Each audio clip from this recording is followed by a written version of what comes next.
cowboys sleeping in -40 blizzards weren't just surviving, they were sleeping better than you do in your heated bedroom. The frontier secret that kept them alive contradicts everything modern sleep experts teach. Winter in the Wild West wasn't just cold, it was a death sentence waiting to happen. One minute, you're riding across open prairie under blue skies, feeling pretty good about life. The next, you can't see your own horse's ears through the wall of white death swirling around you. Blizzards struck the frontier like nature's own ambush. No warning bells, no weather apps, just sudden, bone-crushing cold that could freeze a man solid before he knew what hit him. These storms didn't mess around.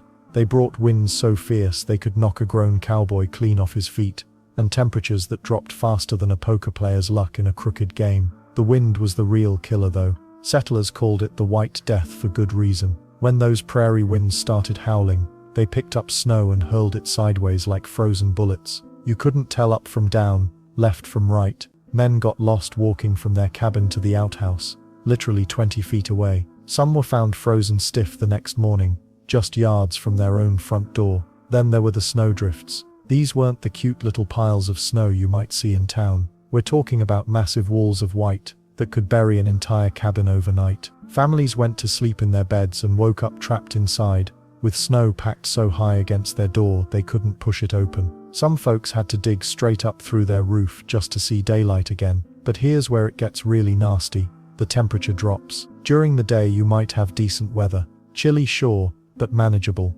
Come nightfall, the mercury plummeted like a rock down a well. 40 degrees below zero wasn't unusual. 50 below happened more often than anyone wanted to admit. At those temperatures, your spit froze before it hit the ground. People were terrified of getting caught outside when these monsters hit, and they should have been. The stories spread fast through settlements. Tales of travelers found weeks later, frozen in their saddles with their horses. Entire wagon trains that vanished into the white, and weren't discovered until spring thaw revealed their grim remains. What made these blizzards extra dangerous was how they played tricks on your mind. The swirling snow created optical illusions. That dark shape ahead that looked like shelter could be a boulder, could be a bear, could be nothing but shadow and wishful thinking. The constant white everywhere messed with people's eyes so bad they'd start seeing things that weren't there. The cold attacked your body in stages too. First came the shivering, your body's desperate attempt to warm itself. Then your fingers and toes went numb. After that, you stopped shivering altogether, which was actually a terrible sign. It meant your body was giving up the fight. Frostbite set in fast, turning skin black and dead. Plenty of survivors lost fingers, toes, sometimes whole hands or feet to the cold. Smart settlers learned to fear certain signs. When the air got that strange heavy feeling, and the temperature dropped just a few degrees in an hour, experienced pioneers knew trouble was brewing. Animals felt it coming too. Cattle would huddle together in tight groups, horses got skittish, and even the dogs acted weird. The psychological terror was just as bad as the physical danger. Being trapped in a tiny cabin for days, maybe weeks, with howling wind outside and dwindling supplies inside. That broke some people's minds. Cabin fever was real, and it made folks do crazy things. Some walked out into blizzards on purpose, preferring a quick frozen death to the slow torture of waiting. Women and children faced special horrors during these storms. Pregnant women sometimes gave birth in freezing cabins with no doctor for hundreds of miles. Children got sick from the cold and damp, and there wasn't much medicine to help them. Families huddled together, burning furniture for warmth when the firewood ran out, wondering if they'd live to see spring. Supply shortages turned desperate fast. Food ran low, water froze solid, firewood disappeared. Some settlers resorted to burning books, chairs, even parts of their cabin walls to keep from freezing. Others tried eating leather boots or saddles when the food was gone. The Wild West was already dangerous enough with outlaws, hostile wildlife and disease. But winter blizzards, they were the ultimate test of human survival skills. Either you learned how to beat the cold, or the cold beat you. There wasn't much middle ground. Yet somehow many people did survive these frozen nightmares. They figured out tricks and techniques that meant the difference between life and death. The question isn't whether they were tough, that's obvious. The real mystery is exactly how they managed to outwit nature's deadliest season, and what clever methods they used to read the warning signs before disaster struck. Wild West settlers couldn't just check their phones for weather updates. They had to become walking barometers, reading nature's signs like their lives depended on it. Because they did. The smartest pioneers learned to watch clouds like hawks, Those innocent white puffs could turn murderous within hours. When clouds started stacking up like grey pancakes, trouble was brewing. The really dangerous ones looked like giant anvils hammering the horizon. Old-timers called them widowmakers for good reason. But here's what most people don't know about frontier weather watching. The wind told better stories than any cloud formation. A sudden shift from south to north meant a cold front was charging in like an angry bull. When the wind started howling from the northwest, experienced settlers dropped everything and headed for cover. That particular wind carried the breath of the Arctic. Then there were the animals. They made better meteorologists than most humans ever could. Cattle would cluster together hours before the first snowflake fell, forming tight circles with their backs to the coming storm. Smart ranchers learned to trust their herds more than their own gut feelings. When horses started getting jumpy and refused to graze, a blizzard was probably less than a day away. Dogs acted weird too. They'd whine, pace around, and refuse to leave the cabin. Cats would disappear entirely, finding the deepest, warmest hiding spots they could squeeze into. Even chickens gave warnings, huddling together and making nervous clucking sounds that meant business. Native American guides taught settlers tricks that saved countless lives. They showed newcomers how to read the smallest changes in air pressure. When your ears started popping for no reason, that meant a big weather system was moving in fast. The natives also knew that when smoke from campfires started hugging the ground instead of rising straight up, heavy weather was coming within hours. Birds were nature's early warning system. When they suddenly flew south in huge flocks, settlers knew winter was about to get serious. Ravens and crows would gather in massive groups, cawing like they were holding emergency meetings. Even stranger, songbirds would go completely silent right before major storms hit. The silence was more terrifying than any sound. Temperature drops happened fast on the frontier. One minute you'd be working in your shirt sleeves. The next minute your breath was making clouds. Experienced pioneers learned to feel these shifts in their bones. Literally, old injuries would start aching hours before storms arrived, giving people time to prepare. The sky itself changed colors in ways that spelled trouble. A green tint usually meant hail was coming. Yellow skies often brought tornadoes, but the most feared color was that weird copper-orange glow that showed up right before the worst blizzards. When settlers saw that color, they knew they had maybe 2 hours to get ready. Water sources gave clues too. Streams would start flowing faster as pressure dropped. Wells would change their taste slightly. Even experienced mountain men would test their water every morning, looking for signs of what the day might bring. Let's not forget the bizarre ways air itself would change. Sometimes the air would get so thick you could almost chew it. Other times it would feel thin and electric, making your hair stand up and giving you that crawling feeling on your skin. These weren't old wives' tales, they were real physical changes that meant danger was approaching. Trees were like giant weather vanes for those who knew how to read them. Pine trees would close their branches tight against their trunks when storms approached. Leaves would flip over, showing their pale undersides hours before winds picked up. Even tree bark would feel different, damper, and somehow more alive before major weather events. The weirdest warning sign: sounds carried differently when big storms were coming. Voices would echo strangely. Distant sounds would seem closer than they actually were. Some settlers swore they could hear the storm coming like a freight train hours before it actually arrived. Native guides also taught settlers to watch for changes in how fire behaved. Campfires would burn differently when air pressure dropped. Flames would dance and flicker even when there wasn't any wind. Smoke would refuse to rise properly, swirling around in confused patterns. Then there's the smell factor that most survival guides never mention. The air would smell different before big storms, cleaner, somehow, but also charged with something electric. Experienced frontiersmen could literally smell snow coming from miles away. All these signs worked together like instruments in nature's orchestra. Smart settlers learned to read multiple signals at once, never trusting just one warning. A cloudy sky plus nervous animals plus dropping pressure usually meant serious trouble was brewing. But reading signs was only half the battle. Once you knew a killer storm was coming, you needed shelter that could actually keep you alive through the night. And that meant building cabins that could stand up to nature's worst tantrums. After watching the warning signs and feeling that first icy bite in the air, settlers knew they had precious little time to get their shelters ready. The difference between life and death often came down to how well someone had built their cabin before winter struck with full fury.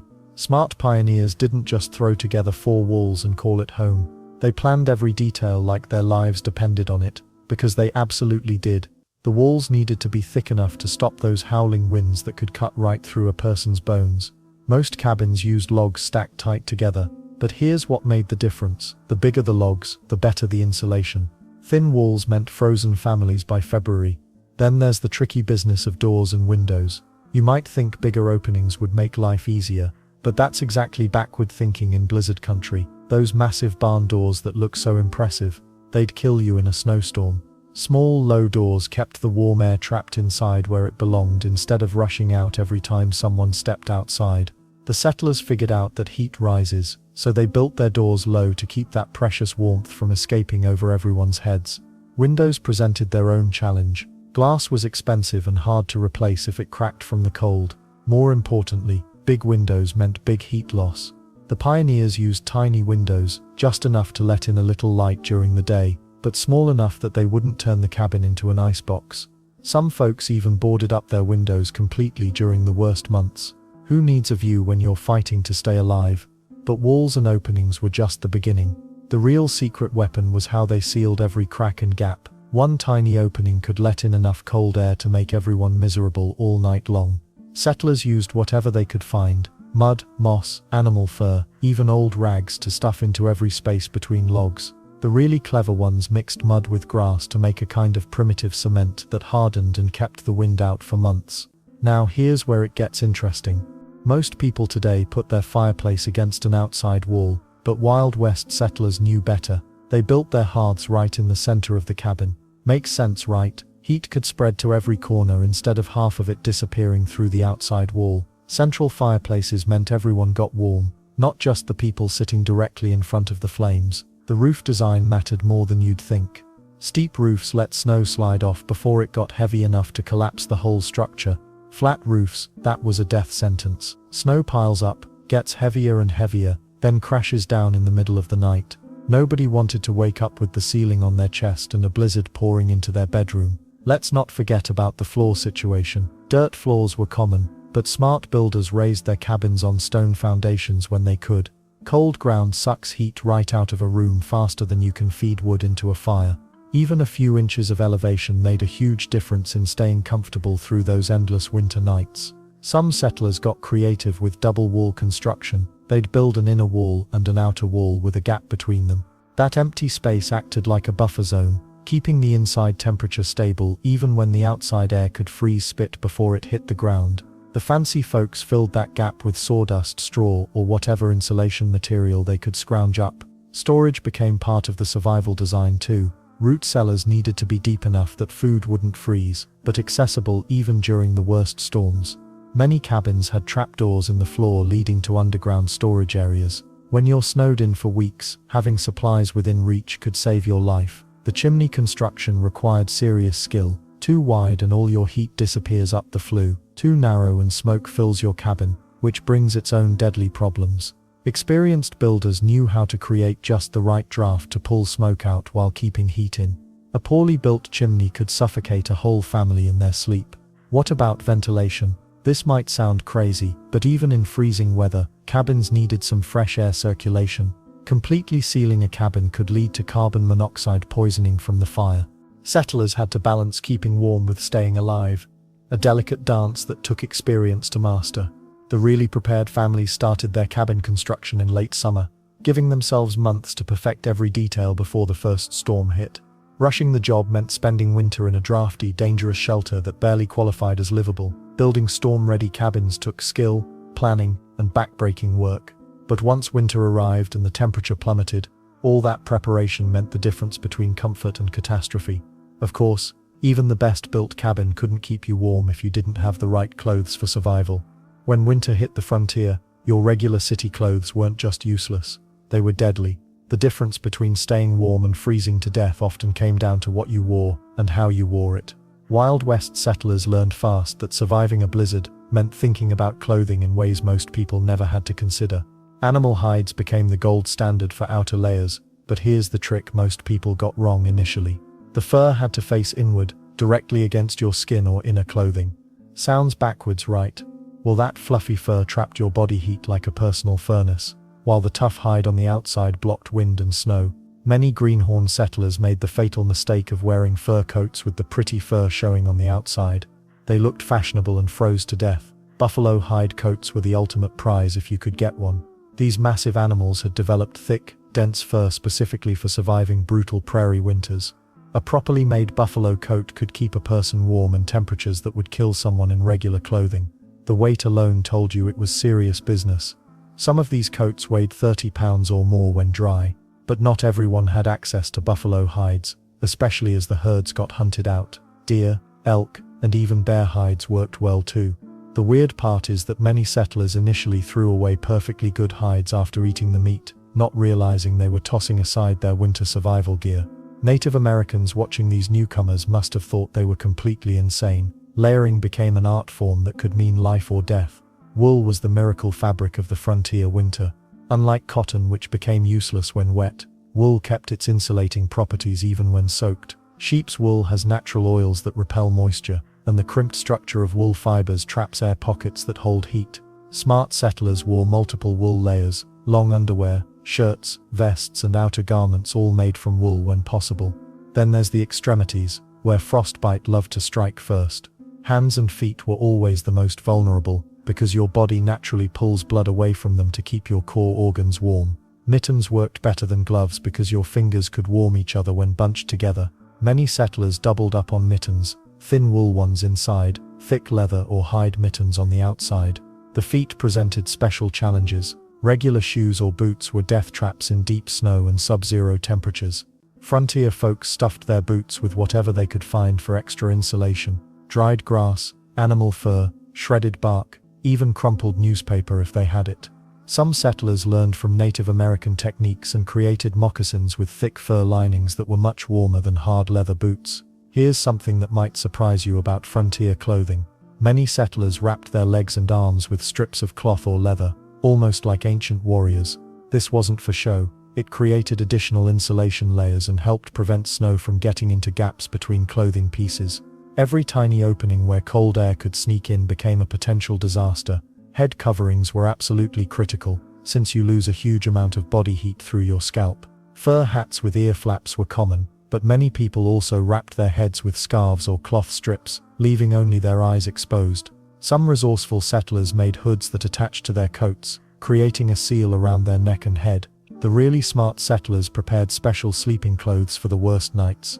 These were loose-fitting garments that allowed for better blood circulation while still trapping warm air. Tight clothes actually made you colder because they restricted blood flow. Many people learned this lesson the hard way after waking up with numb fingers or toes. Women faced additional clothing challenges during blizzards. Their long dresses and skirts, practical for daily life, became dangerous liabilities in deep snow. Many frontier women secretly wore men's pants under their dresses during winter, something that would have scandalized people back east, but kept them alive on the frontier. Maintaining these winter clothes was crucial work that never ended. Animal hide clothing needed regular treatment with oils and fats to stay flexible and water-resistant. Wool garments required careful washing and repair. A torn coat or damaged boot could quickly become life-threatening when the next storm hit. The settlers who survived multiple winters developed an almost supernatural awareness of how their clothing was performing. They could feel when their insulation was failing, when moisture was getting through their outer layers, or when their circulation was getting cut off. This clothing awareness was just as important as reading weather signs. But even the best winter clothing had its limits. When temperatures dropped far enough or storms lasted too long, staying warm required more than just good clothes. Smart settlers knew when their clothing wasn't enough, and had backup plans ready. That's where the forgotten art of face protection becomes absolutely essential for frontier survival. When freezing winds hit your face at 40 miles per hour, frostbite doesn't wait around to introduce itself. Wild West settlers learned this lesson fast, often the hard way. Your cheeks, nose, and forehead become prime targets for ice crystals that can literally freeze your skin solid in minutes. The solution: mask up like a frontier bandit, but for survival instead of robbery. These weren't fancy store-bought masks we're talking about. Settlers got creative with whatever they had lying around. A thick wool scarf wrapped multiple times around the face worked wonders. Women often fashioned face coverings from old fabric scraps, leaving just enough space for the eyes and a small breathing hole. Some folks cut up worn-out shirts or used pieces of their heaviest blankets. But here's where things get interesting. The really smart pioneers made masks from animal hides, fur side facing inward against their skin. Buffalo hide became the gold standard for face protection. Think about it, if buffalo could survive those brutal plains winters, their hide could definitely protect human faces. The thick leather blocked wind completely, while the fur created a warm pocket of air right against the skin. Native American tribes had perfected this technique long before settlers arrived. They showed newcomers how to cut eye slits just wide enough to see through, but narrow enough to prevent snow from blowing directly into their eyes. The breathing hole had to be positioned perfectly. Too small and you'd struggle for air. Too large and you'd lose precious warm breath. Well, there was another problem. Nobody talks about much. Snow blindness. Sounds made up, right? Unfortunately, it's very real and incredibly painful. When sunlight reflects off fresh snow, it creates an intense glare that can literally burn your corneas. Your eyes feel like someone poured sand into them, then lit them on fire. Temporary blindness follows, lasting anywhere from a few hours to several days. Settlers discovered that their face masks needed to protect against this too. They'd create makeshift snow goggles by cutting thin horizontal slits in leather or bark. Some used pieces of charcoal to blacken the area around their eyes, reducing glare the same way modern football players use eye black. Others held up dark pieces of wood or cloth as temporary shields when the sun got too bright. The weird part is how these masks saved people in ways they never expected. During complete whiteout conditions when you couldn't see your hand in front of your face, the mask created a small warm pocket where you could actually open your eyes without them freezing shut instantly. Many travelers survived by using their masks to create tiny viewing windows during the worst parts of storms. Let's not forget the breathing aspect. Cold air rushing directly into your lungs can cause serious damage. Your throat and chest feel like you're swallowing glass. Masks pre-warmed the air before it reached your lungs, preventing that shocking cold from hitting your system all at once. Smart settlers learned to breathe slowly and steadily through their nose when possible, letting the mask fabric filter and warm each breath. Then there's the psychological benefit nobody expected. Wearing a mask made people feel more confident about venturing outside during storms. It's like putting on armor. Suddenly the harsh wind doesn't feel quite as threatening when your face is protected. This confidence often meant the difference between staying trapped inside and being able to make necessary trips for firewood or to check on livestock. Some families got really inventive with their mask making. They'd sew multiple layers together, creating pockets they could stuff with dried grass or small pieces of fur for extra insulation. Others attached their masks to their hat brims, creating an integrated face protection system that couldn't be lost in high winds.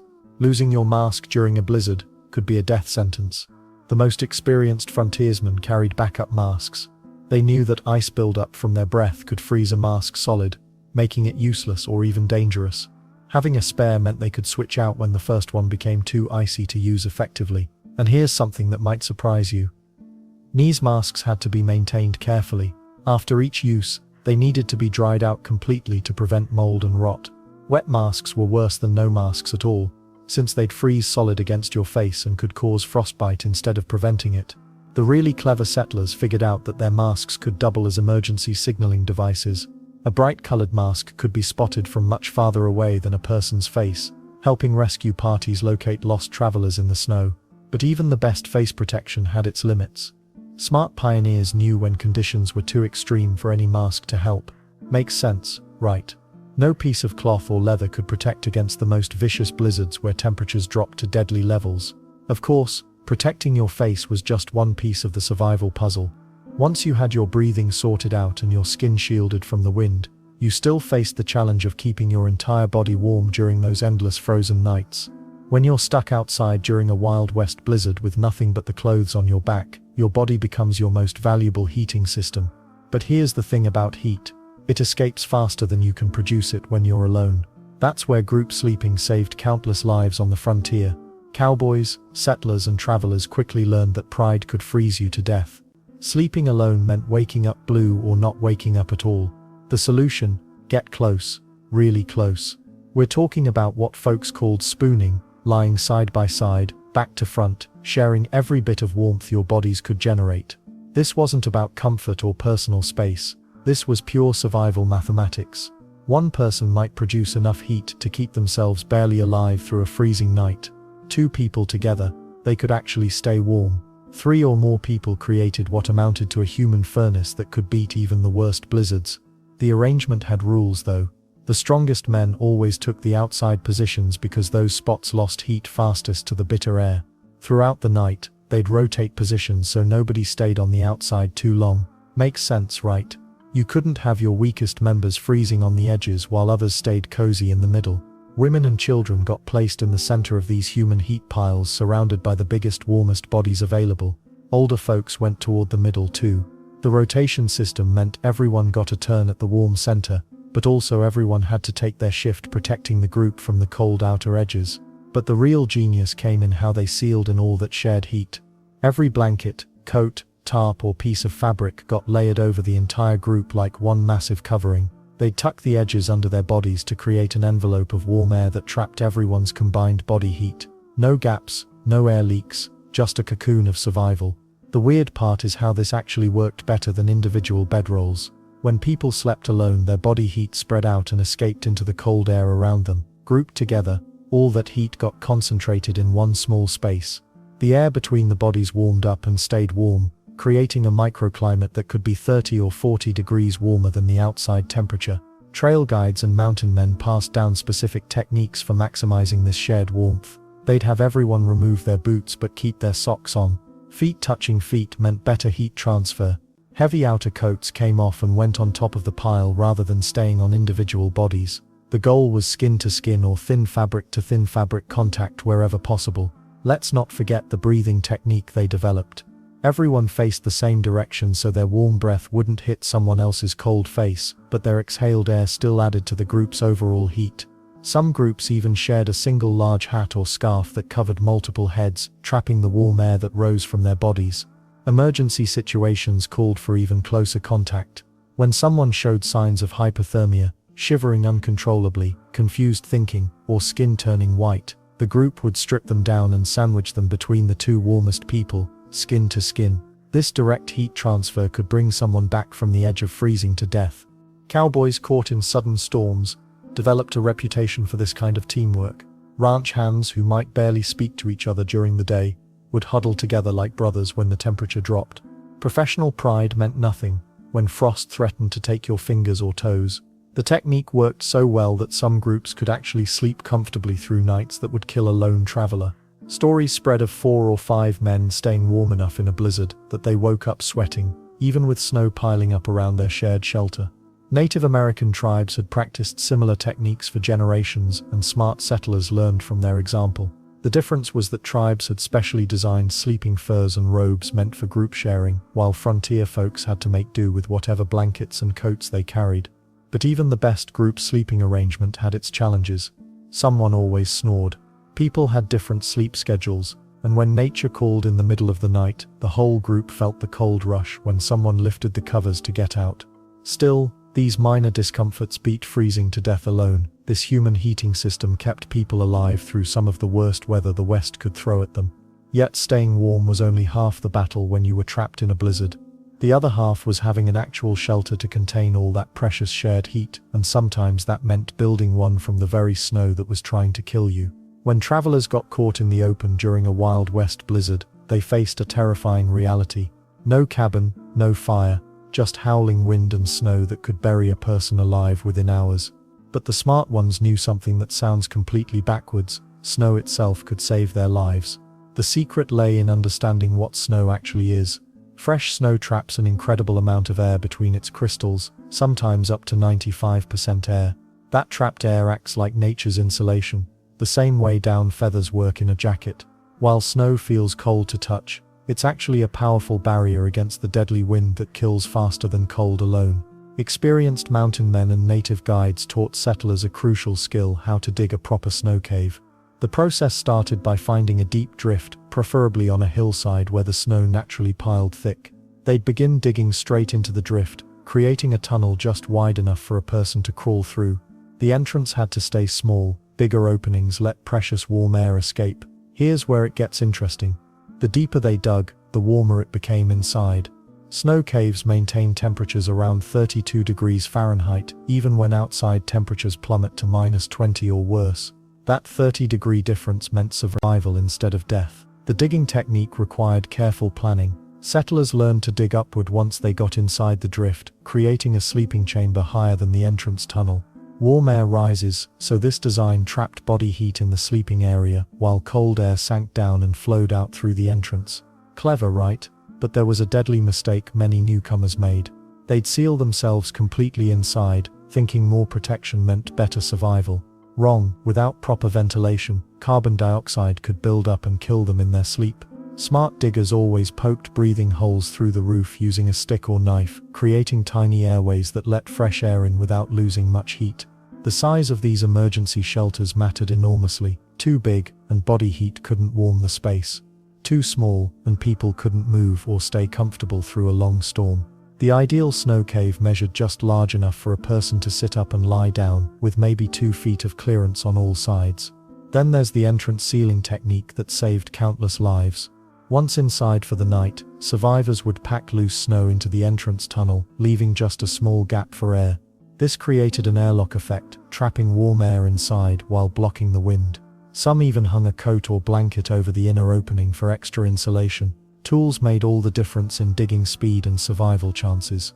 A simple tin cup, knife, or even bare hands could excavate a life-saving shelter.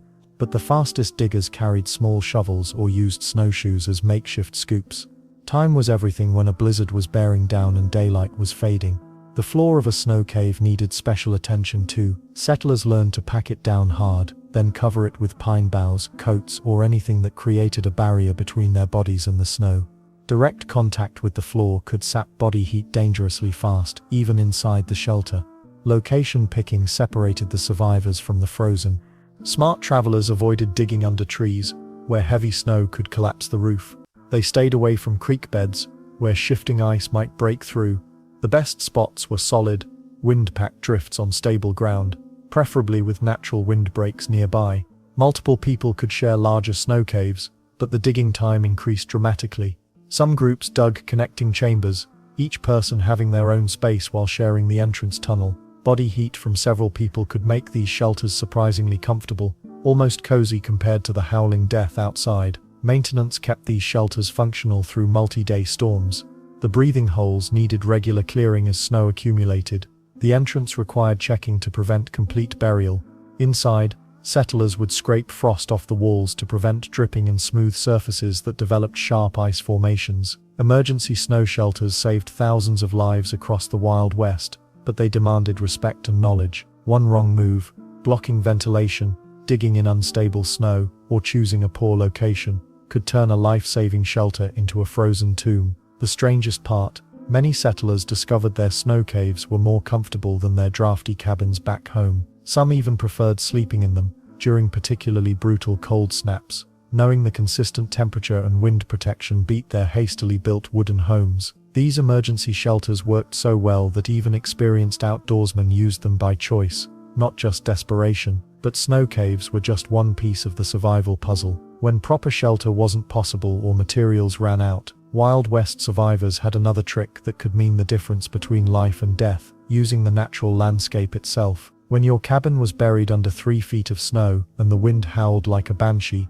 trees became your best friends. Wild West survivors knew something most people today have forgotten. Nature provides its own building materials, even in the middle of a deadly blizzard. Pine trees were absolute lifesavers. Those thick needled branches didn't just look pretty. They created natural windbreaks that could mean the difference between freezing to death and making it through the night. Settlers would snap off armfuls of pine boughs and layer them over makeshift lean-tos. The branches trapped air between the needles, forming an insulating barrier that blocked wind better than most store-bought materials today. But here's the clever part. Experienced frontiersmen didn't just throw branches randomly on top of their shelters. They laid them like shingles, starting from the bottom and working up. Each row overlapped the one below it. Water and snow would run off instead of seeping through. Makes sense, right? Then there's the secret of finding ready-made hiding spots. Tree roots created natural dens that could save your life. When a big tree fell over, its massive root system left behind a perfect wind-proof cavity.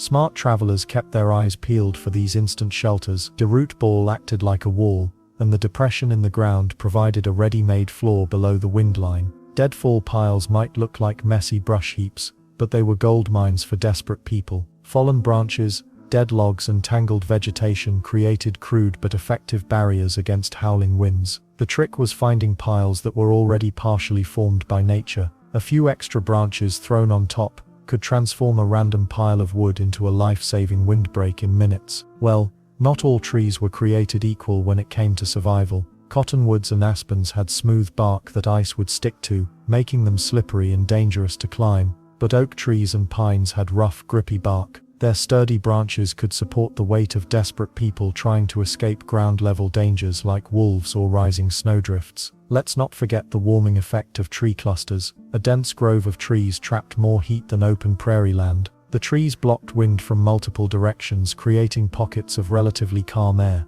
Body heat and even breath wouldn't get whisked away instantly by brutal gusts. Many travelers made the fatal mistake of camping in open areas where they thought they could see danger coming. The smart ones headed for the trees, and the weird part is, even dead trees helped save lives. Hollow tree trunks made emergency shelters for single travelers. You could squeeze inside a large hollow trunk and be completely protected from wind and snow. Sure, it was cramped and uncomfortable, but uncomfortable beats frozen solid every time. Evergreen trees had another secret weapon. Their lower branches often stayed dry even during heavy snowfall. The thick canopy above acted like an umbrella, creating relatively dry zones underneath. Settlers could gather dry kindling for fires without having to dig through soaking wet snow.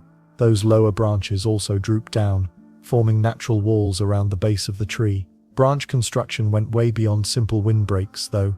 Resourceful pioneers wove flexible willow or birch branches together, creating basket-like walls. These woven barriers were surprisingly strong and blocked wind effectively. Women were often better at this type of construction because many had experience with basket weaving for household use. But why stop at walls? Trees provided roofing materials too. Large pieces of bark could be peeled off dead trees and used as roof shingles.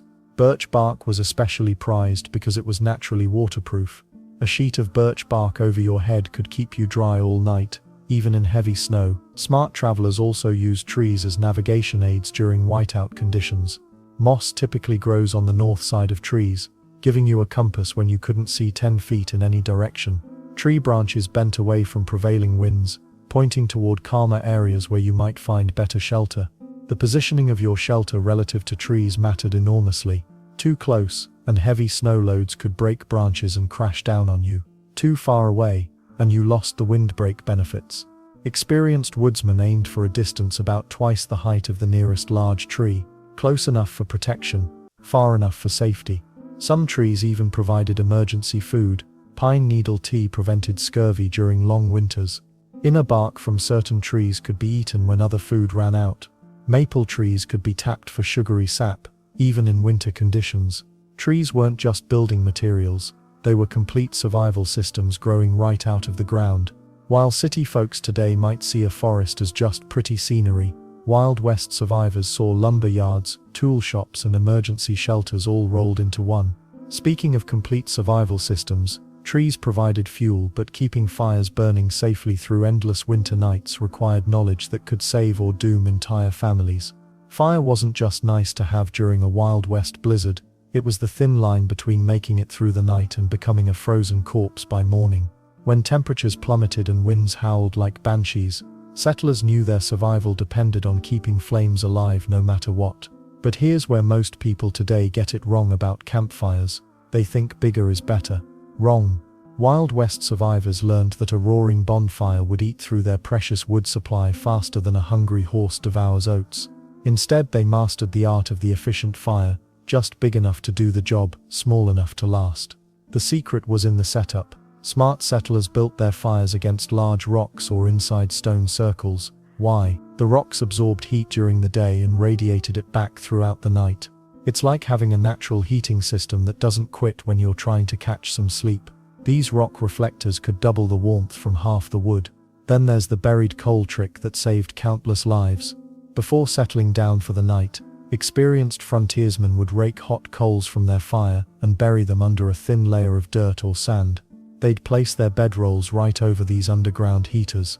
The ground stayed warm for hours, turning frozen earth into a cozy sleeping spot.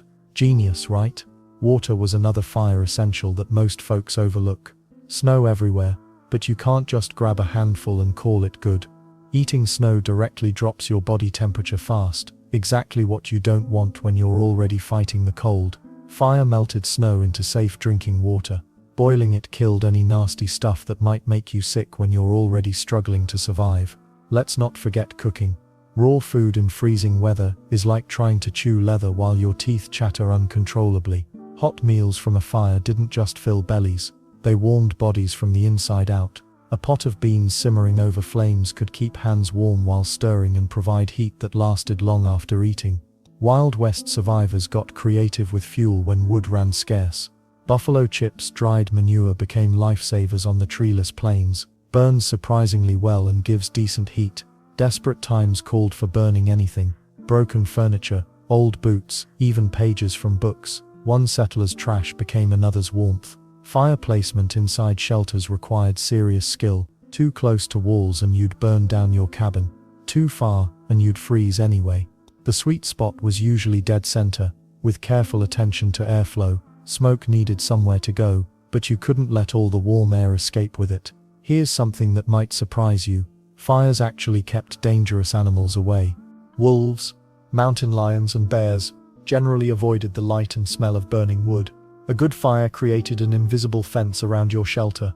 Without it, you might wake up to yellow eyes staring at you through the darkness. The night watch system developed around keeping fires alive. Someone always stayed awake to feed the flames. Groups rotated this duty because a fire going out meant everyone could die before morning. The person on fire duty would add wood, adjust logs, and watch for sparks that might catch other things ablaze. Starting fires in blizzard conditions tested even experienced outdoorsmen. Wind and snow tried to kill every flame before it caught. Smart settlers kept dry kindling inside their shelters: birch bark, wood shavings, pine needles. Getting that first spark to grow into sustainable fire often meant the difference between life and death.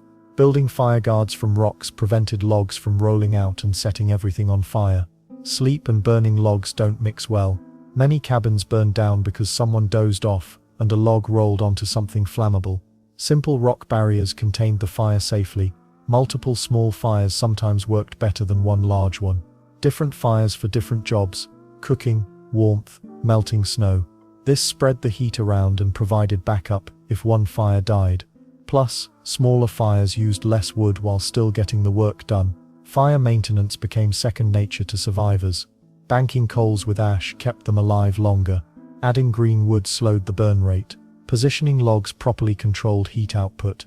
These weren't just camping tricks, they were survival techniques learned through life or death experience.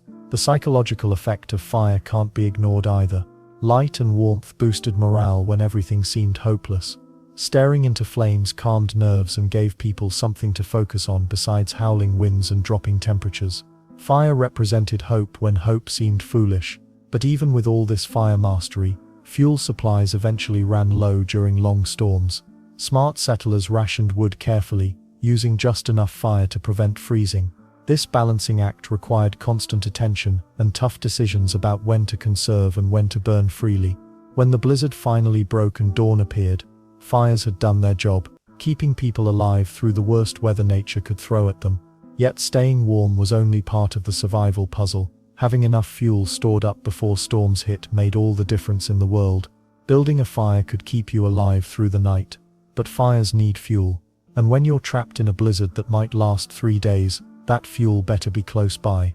Wild West settlers learned this lesson fast, sometimes the hard way. The smart ones started gathering wood long before the first snow fell. Makes sense, right? But we're not talking about a neat little pile by the back door. These folks stockpiled mountains of timber, like they were preparing for war against winter itself. And honestly they were. A typical frontier family needed about 20 cords of wood to survive one harsh winter. That's roughly 2,560 cubic feet of split logs, enough to fill a small cabin from floor to ceiling. The work started in late summer when the wood was dry, and the weather still cooperated. Men, women and older children all pitched in, hauling dead branches, chopping fallen trees and splitting logs until their hands were raw with blisters. Well, here's where things got interesting. Location mattered more than most people realized. Wood piles couldn't sit too far from the cabin because a 30-second walk in a blizzard could turn deadly, but they couldn't sit too close either. One stray spark from the chimney and your entire winter supply goes up in flames. The sweet spot, about 20 feet away, close enough to reach quickly but far enough to stay safe. Smart settlers built lean-to structures over their wood stacks. These simple roofs kept snow from soaking into the logs and turning them into frozen, useless chunks. Wet wood doesn't burn well, and when you're fighting for your life against sub-zero temperatures, you can't afford wood that just smolders and smokes. Then there's the indoor stash. Every experienced pioneer kept at least 3 days' worth of kindling and small logs inside their cabin. This emergency supply stayed bone dry and ready to light even when everything outside was buried under 6 feet of snow. They hid it in corners, under beds, anywhere moisture couldn't reach. But what happened when the wood ran out? This was every settler's nightmare, and it happened more often than you'd think. Desperate families started burning furniture, chairs, tables, even floorboards. Some burned their wooden tools, knowing they could make new ones come spring. The truly desperate turned to buffalo chips, dried manure that burned surprisingly well once you got past the smell. Native American tribes taught some settlers about squaw wood, small branches and twigs that could be gathered quickly even during storms. These pencil-thin pieces caught fire fast and burned hot, perfect for getting a larger fire started when your main supply was running low. Women and children could gather armloads of this emergency fuel even in bad weather. And the weird part is how creative people got when desperation hit. Corn cobs burned decently after they dried out. Twisted grass bundles worked in a pinch. Some families even burned their old newspapers and books, though that was usually a last resort. Knowledge was precious on the frontier, but survival came first. Storage techniques separated the survivors from the victims. The best wood went on the bottom of the pile where it stayed driest. Smaller kindling got wrapped in oiled cloth, or stored in wooden boxes with tight-fitting lids. Some families dug root cellars specifically for storing emergency fuel supplies, keeping them underground where temperature swings couldn't ruin them. Let's not forget the social aspect of wood gathering. Neighbors helped neighbors, especially when someone got hurt or sick before winter hit. Barn-raising parties often turned into wood-cutting marathons where entire communities worked together to make sure everyone had enough fuel. These weren't just work sessions, they were survival insurance policies. The really experienced settlers learned to identify the best burning wood by species. Oak and hickory burned long and hot but took forever to catch fire. Pine and cedar lit easily but burned fast and threw dangerous sparks. Cottonwood was practically worthless. It burned cool and filled cabins with choking smoke. Apple and cherry wood were gold if you could find them, burning clean with almost no smoke. Strategic thinking made all the difference. Families calculated their daily wood consumption based on cabin size, family members, and expected weather severity. They planned for the worst-case scenario, storms that lasted a week, temperatures that stayed below zero for months. Better to have too much wood than too little, because you couldn't exactly run to the store for more. When storms finally hit, that careful preparation paid off. Families with proper wood supplies could maintain life-saving fires around the clock. They could cook hot meals, dry wet clothes, and keep frostbite at bay. Those who cut corners or procrastinated often paid with their lives. But even perfect wood supplies meant nothing if you couldn't cook with them safely. The art of preparing hot meals during blizzards required skills that separated seasoned pioneers from dangerous amateurs. After spending days trapped inside cramped cabins with howling winds rattling the walls, nothing mattered more than keeping warm from the inside out. Food wasn't just fuel, it was survival medicine wrapped in steam and heat. Hot meals literally saved lives during Wild West blizzards. When your body temperature drops even a few degrees, everything starts shutting down. Your fingers stop working properly. Your brain gets foggy. But a bowl of scalding stew? That's like pouring liquid fire into your core, spreading warmth through every frozen limb. The trick wasn't cooking fancy meals, it was cooking smart ones. Settlers learned to make foods that packed maximum heat with minimum fuss. Thick porridge made from oats or cornmeal became breakfast, lunch and dinner. Why? Because it stayed hot longer than thin soups, and the grains expanded in your stomach, making you feel fuller on less food. Then there's the genius of one-pot cooking. Everything went into a single iron kettle hanging over the fire. dried beans, chunks of salt pork, whatever vegetables they'd stored in root cellars, maybe some wild onions if they were lucky. The pot never left the fire, and family members just ladled out portions whenever hunger struck. Smart, right? But here's where it gets interesting. Eating small amounts frequently worked better than 3 big meals. Your body burns energy digesting food, which creates heat. So munching on hardtack or jerky every couple hours kept your internal furnace burning steady. It's like feeding kindling to a campfire instead of throwing on one massive log. Let's not forget the challenge of actually cooking during a blizzard. Most cabins had fireplaces, but controlling the heat took serious skill. Too close to the flames and your stew burned. Too far away, and it never heated through. Women became masters at judging distance, moving pots closer or farther from the coals with long iron hooks. Water presented its own headache. Rivers froze solid, wells turned to ice, and the only liquid came from melting snow. Families filled every pot, bucket and container they owned with snow, then waited for it to melt over the fire. Takes forever, and you need way more snow than you'd think to get a decent amount of water. The weird part is what people ate when supplies ran low. Hardtack, basically flour and water baked into rock-hard biscuits, kept forever but tasted like cardboard. Settlers soaked it in hot coffee or stew, just to make it chewable. Some folks ground it up and made it into mush. Others called it tooth dullers for obvious reasons. Salt pork appeared in almost every meal because it preserved well and added fat that bodies desperately needed in cold weather. Fat burns hot and slow, keeping you warm for hours after eating. Pioneer women knew exactly how much pork fat to add to beans or stew to maximize the warming effect. Coffee became more precious than gold during blizzards, not just for the caffeine, though staying alert mattered when you're taking turns watching the fire, but for the ritual of holding something warm. Cupping hot tin mugs in frozen fingers brought instant relief. Some families stretched their coffee supply by reusing grounds multiple times, making weaker and weaker brews as the storm dragged on. And the smell. Think about being cooped up in a tiny cabin with unwashed bodies, smoky air, and animal hides everywhere. The aroma of cooking food cut through all that nastiness, giving people something pleasant to focus on. It lifted spirits almost as much as it filled stomachs. Timing meals took strategy too. Families cooked the biggest, hottest meal right before bedtime. Full bellies and internal heat helped everyone sleep better in the frigid darkness. Morning meant quick oatmeal, or leftover stew reheated from the night before.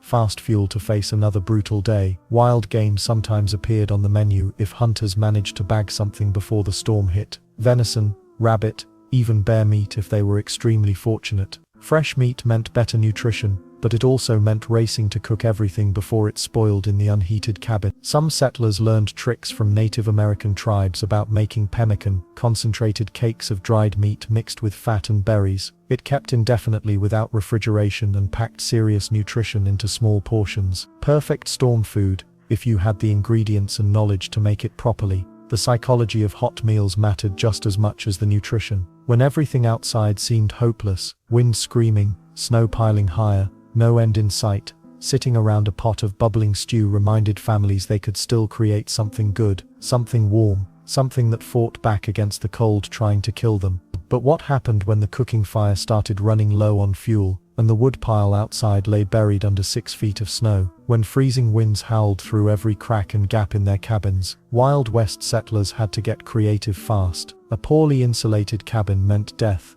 plain and simple. But here's the thing. They didn't have Home Depot or fancy foam insulation. They had to make do with whatever they could scrounge up, and their solutions were surprisingly effective. Animal skins became the ultimate wall covering. Settlers would tack buffalo hides, deer pelts, or even rabbit furs directly onto the interior cabin walls. The fur side faced inward, creating an air pocket between the hide and the wooden planks. This makeshift insulation could raise the indoor temperature by 10 to 15 degrees. Smart pioneers saved every scrap of fur from their hunting trips, knowing winter would demand every piece. Then there's the genius of hanging heavy quilts. Women would string up their thickest quilts across doorways and windows like curtains. These fabric barriers stopped cold drafts dead in their tracks. The quilts acted like airlocks, trapping warm air in the main living space while keeping the bitter cold from seeping through gaps around doors and window frames. Some families hung multiple layers, creating what we'd recognize today as thermal curtains. But the real trick was stuffing every possible crack and crevice. Settlers used shredded straw, torn newspaper, old rags, or even dried grass to plug holes in their walls. They'd mix this material with mud or clay, creating a primitive but effective caulking compound. The smallest gap could let in enough cold air to drop the room temperature significantly, so they became obsessive about finding and sealing every leak. Carpets and rugs weren't just for decoration, they were survival tools. Any fabric that could be laid on the floor helped insulate against the cold seeping up through wooden planks. Families would layer multiple rugs, creating thick barriers between their feet and the freezing ground below. Some even stuffed straw or dried leaves between layers of fabric, making crude but effective floor insulation. Let's not forget furniture placement, which became a calculated survival strategy. Beds, chairs and tables got moved away from exterior walls where cold concentrated. Settlers learned that anything touching an outside wall would become ice cold within hours. They'd cluster furniture toward the center of rooms, closer to the fireplace, creating cozy zones where families could huddle together. Well, here's where things get interesting. Some pioneers discovered that hanging blankets from the ceiling could create smaller, warmer spaces within larger rooms. By sectioning off areas with suspended fabric, they essentially built rooms within rooms. These fabric tents trapped body heat and fire warmth in concentrated spaces, making it easier to stay comfortable during the worst storms. The weird part is how effective simple cloth could be as insulation. Settlers would stuff old shirts, worn-out dresses, or any fabric scraps into wall cavities or between logs. Cotton and wool both trapped air effectively, and even threadbare clothing provided some barrier against the cold. Nothing got thrown away if it could potentially stop a draft, and the clever ones figured out that creating air pockets was the real secret. They'd nail boards over animal hides, trapping air between the hide and the wood, or they'd stuff straw between two layers of fabric before hanging it on walls. These air gaps provided incredible insulation, the same principle modern insulation uses today. Some families got really inventive with paper. Old newspapers, letters, or any printed material would be crumpled and stuffed into cracks. The paper created tiny air pockets while blocking wind. Settlers would even paste newspaper directly onto walls as an extra layer, using flour and water glue to make it stick. But why did furniture matter so much for warmth? Heavy wooden pieces like dressers and cabinets became wind barriers when positioned strategically. A large wardrobe placed against an exterior wall could block cold from radiating into the room. Tables turned on their sides could create windbreaks around sleeping areas. Makes sense, right? Every single item in the cabin had potential as insulation. Cooking pots stacked with straw, grain sacks filled with dried leaves, even extra clothing hung on walls. Everything contributed to keeping the deadly cold at bay. The difference between a well-insulated cabin and a poorly insulated one could literally mean the difference between waking up alive or not. The settlers who survived multiple winters became masters of this makeshift insulation game. They'd spend autumn preparing their cabins like they were building fortresses against an invisible enemy. Because in many ways they were, their techniques might seem primitive, but they worked. These same principles, trapping air, blocking drafts, creating barriers, form the foundation of modern insulation science. While they were stuffing straw into wall cracks and hanging quilts over windows, they were proving concepts that engineers still use today. When blizzards trapped Wild West settlers in deep snow, getting around became nearly impossible. Walking through snow that reached your waist or chest meant exhaustion within minutes. But the smart pioneers had a secret weapon that kept them mobile when everyone else was stuck indoors. Snowshoes transformed impossible terrain into manageable ground. These weren't fancy store-bought equipment either. Settlers crafted them from whatever materials they could find, turning basic supplies into life-saving tools. The difference between having snowshoes and not having them often meant the difference between rescue and death. Making snowshoes started with finding the right wood. Ash wood worked best because it bent without breaking, but settlers used whatever flexible branches they could locate. Oak, birch, or even strong willow branches could work in a pinch. The key was finding wood that would curve into an oval shape without snapping under pressure. The frame came together by carefully heating the wood over a fire until it became pliable. Then came the tricky part, bending it into the classic teardrop shape that distributed weight across the snow. Too narrow and you'd sink right through. Too wide and you'd trip over your own feet every few steps. Rawhide provided the webbing that actually supported a person's weight. Settlers cut long, thin strips from animal hides, particularly deer, elk, or buffalo. Fresh rawhide worked better than dried because it stayed flexible during the weaving process. The crisscross pattern had to be tight enough to support weight, but loose enough to let snow fall through. Creating that webbing pattern required patience most people didn't have during a crisis. Smart families made their snowshoes before winter hit, not during the storm. The rawhide strips wove over and under each other, creating a net strong enough to hold a grown man. Getting the tension right took practice. Too loose and the webbing sagged; too tight and the rawhide snapped in cold weather. Bindings attached the snowshoe to regular boots. These had to be secure enough to stay on during long walks, but quick enough to remove if someone fell through ice. Most settlers used more strips of rawhide or leather, wrapping them around the boot and through holes in the snowshoe frame. The binding point sat just behind the ball of the foot, allowing the heel to lift naturally with each step. Walking on snowshoes felt awkward at first.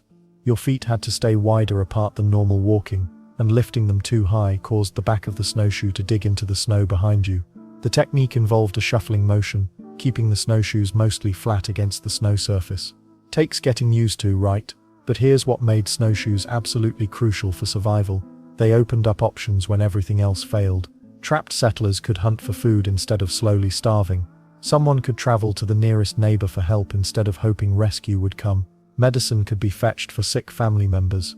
Wood could be gathered from farther away when nearby supplies ran out. Trading posts in frontier towns often kept snowshoe materials in stock, recognizing their importance. A set of decent rawhide strips and curved wood frames could cost as much as a month's supplies. Many settlers considered this a fair trade since snowshoes might save their entire family. The weird part is how many people forgot about snowshoes until they desperately needed them. Stories spread of families trapped in cabins for weeks, slowly using up their food while a neighbor just 2 miles away had plenty of supplies. Without snowshoes, that 2-mile distance might as well have been 200 miles. Native American tribes had perfected snowshoe design centuries before settlers arrived. Their techniques used sinew instead of rawhide, creating even stronger webbing that lasted through multiple winters. Smart pioneers learned these methods from friendly tribes, often trading goods for snowshoe making lessons. Different snow conditions required different snowshoe styles. Deep, powdery snow needed larger surface areas to prevent sinking. Packed or icy snow worked fine with smaller, more maneuverable designs. Experienced frontiersmen often owned multiple pairs for different situations. Then there's the maintenance aspect most people never considered. Rawhide webbing stretched and loosened over time, especially when wet. Smart snowshoe owners carried spare rawhide strips and knew how to make field repairs. A broken snowshoe 20 miles from home could turn a routine trip into a survival situation.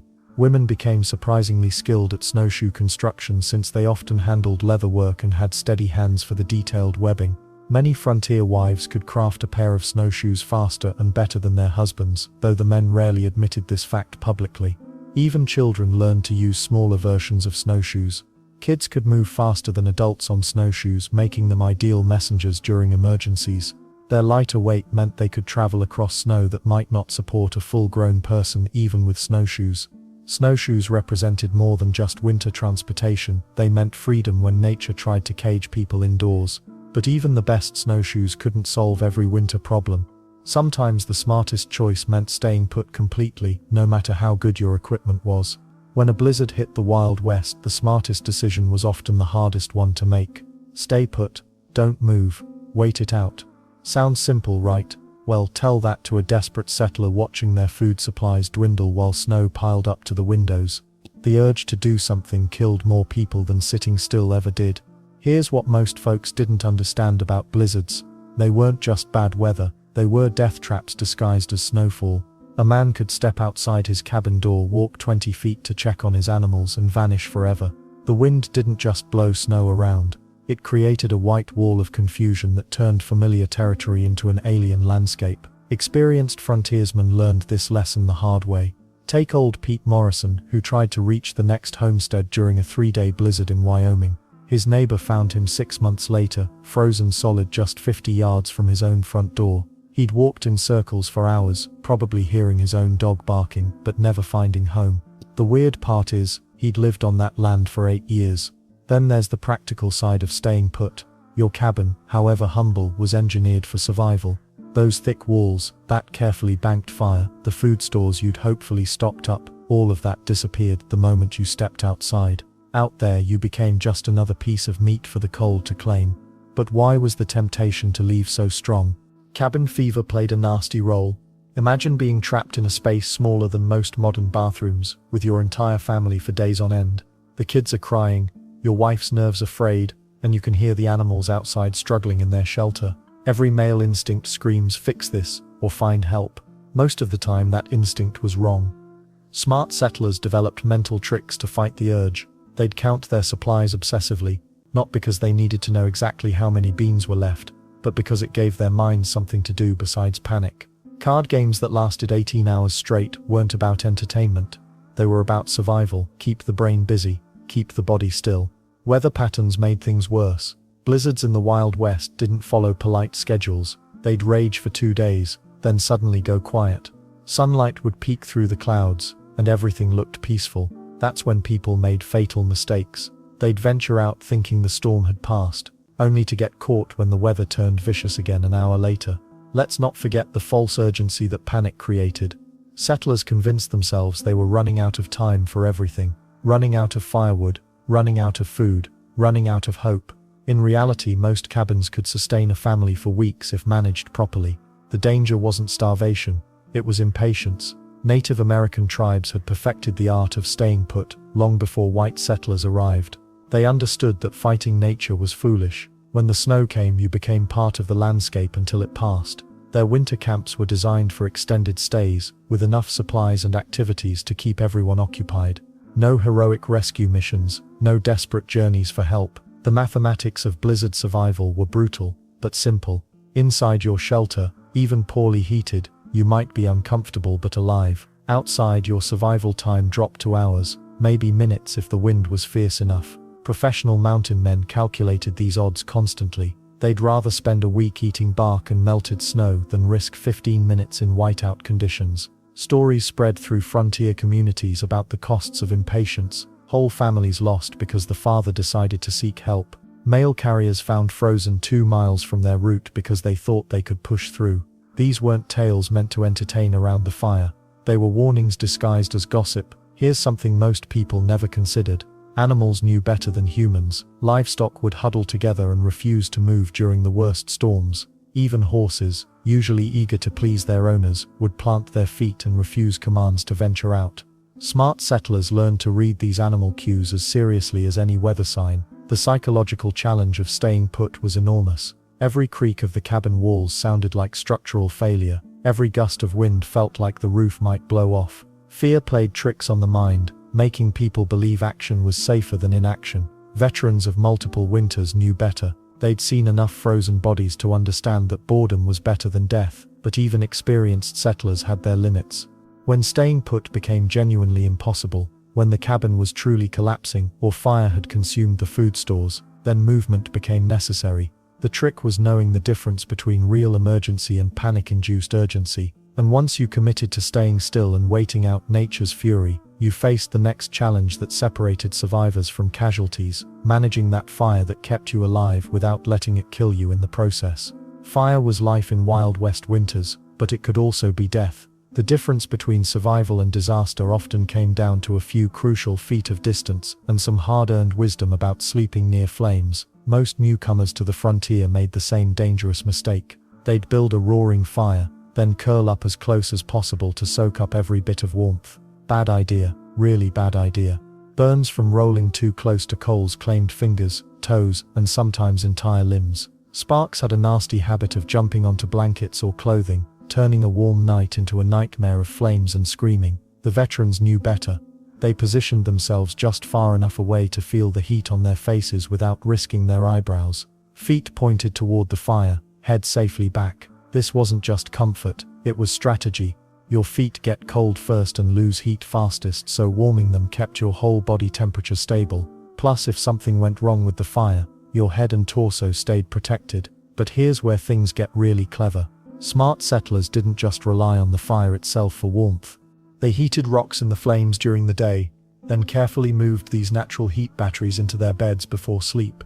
River stones worked best because they held heat longer and didn't crack like softer rocks. A hot stone wrapped in cloth could keep your feet warm for hours after the fire died down to embers. The stone trick came with its own dangers though. Too hot, and you'd wake up with blisters on your feet. Too cool, and they were useless. Experienced pioneers tested the wrapped stones against their wrists first. If it felt comfortable there, it was safe for bed. Simple test that prevented a lot of pain. Then there's the matter of fire guards. These weren't fancy store-bought items but crude barriers made from whatever was handy. Rocks arranged in a semicircle, metal pieces from broken tools, even logs positioned to catch rolling embers. The goal was stopping burning wood from rolling toward sleeping people. Seems obvious now, but in the exhausted haze of a blizzard night, obvious things got forgotten fast. Keeping the fire going all night required teamwork and planning. Someone had to stay awake in shifts, adding wood and making sure the flames didn't die completely, but they also couldn't let it burn too high, waste of precious fuel and increased risk of sparks. The perfect overnight fire burned steady and low, producing more heat than light. Here's something most people don't realize about Wild West fire management. The location of your fire inside a cabin or shelter mattered enormously. Too close to a wall, and you risked burning down your only protection from the storm.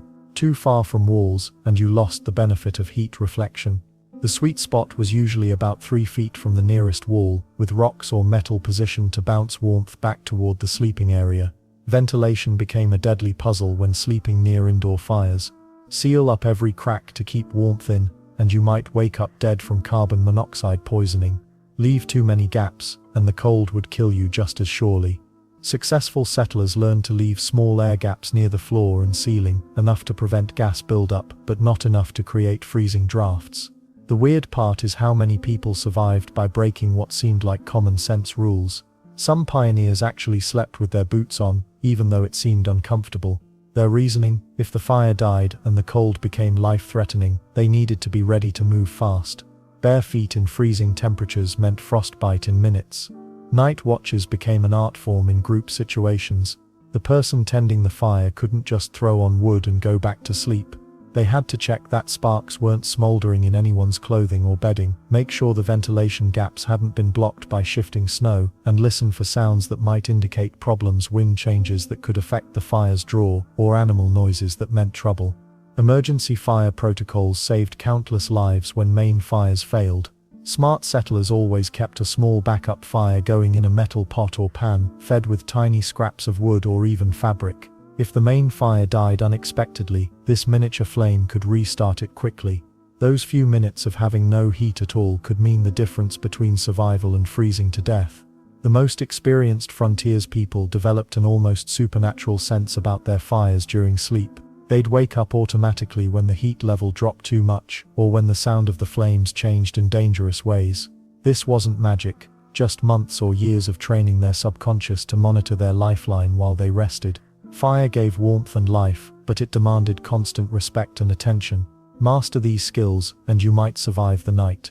But what about sharing that precious heat with the animals that could provide even more warmth and early warning when danger approached?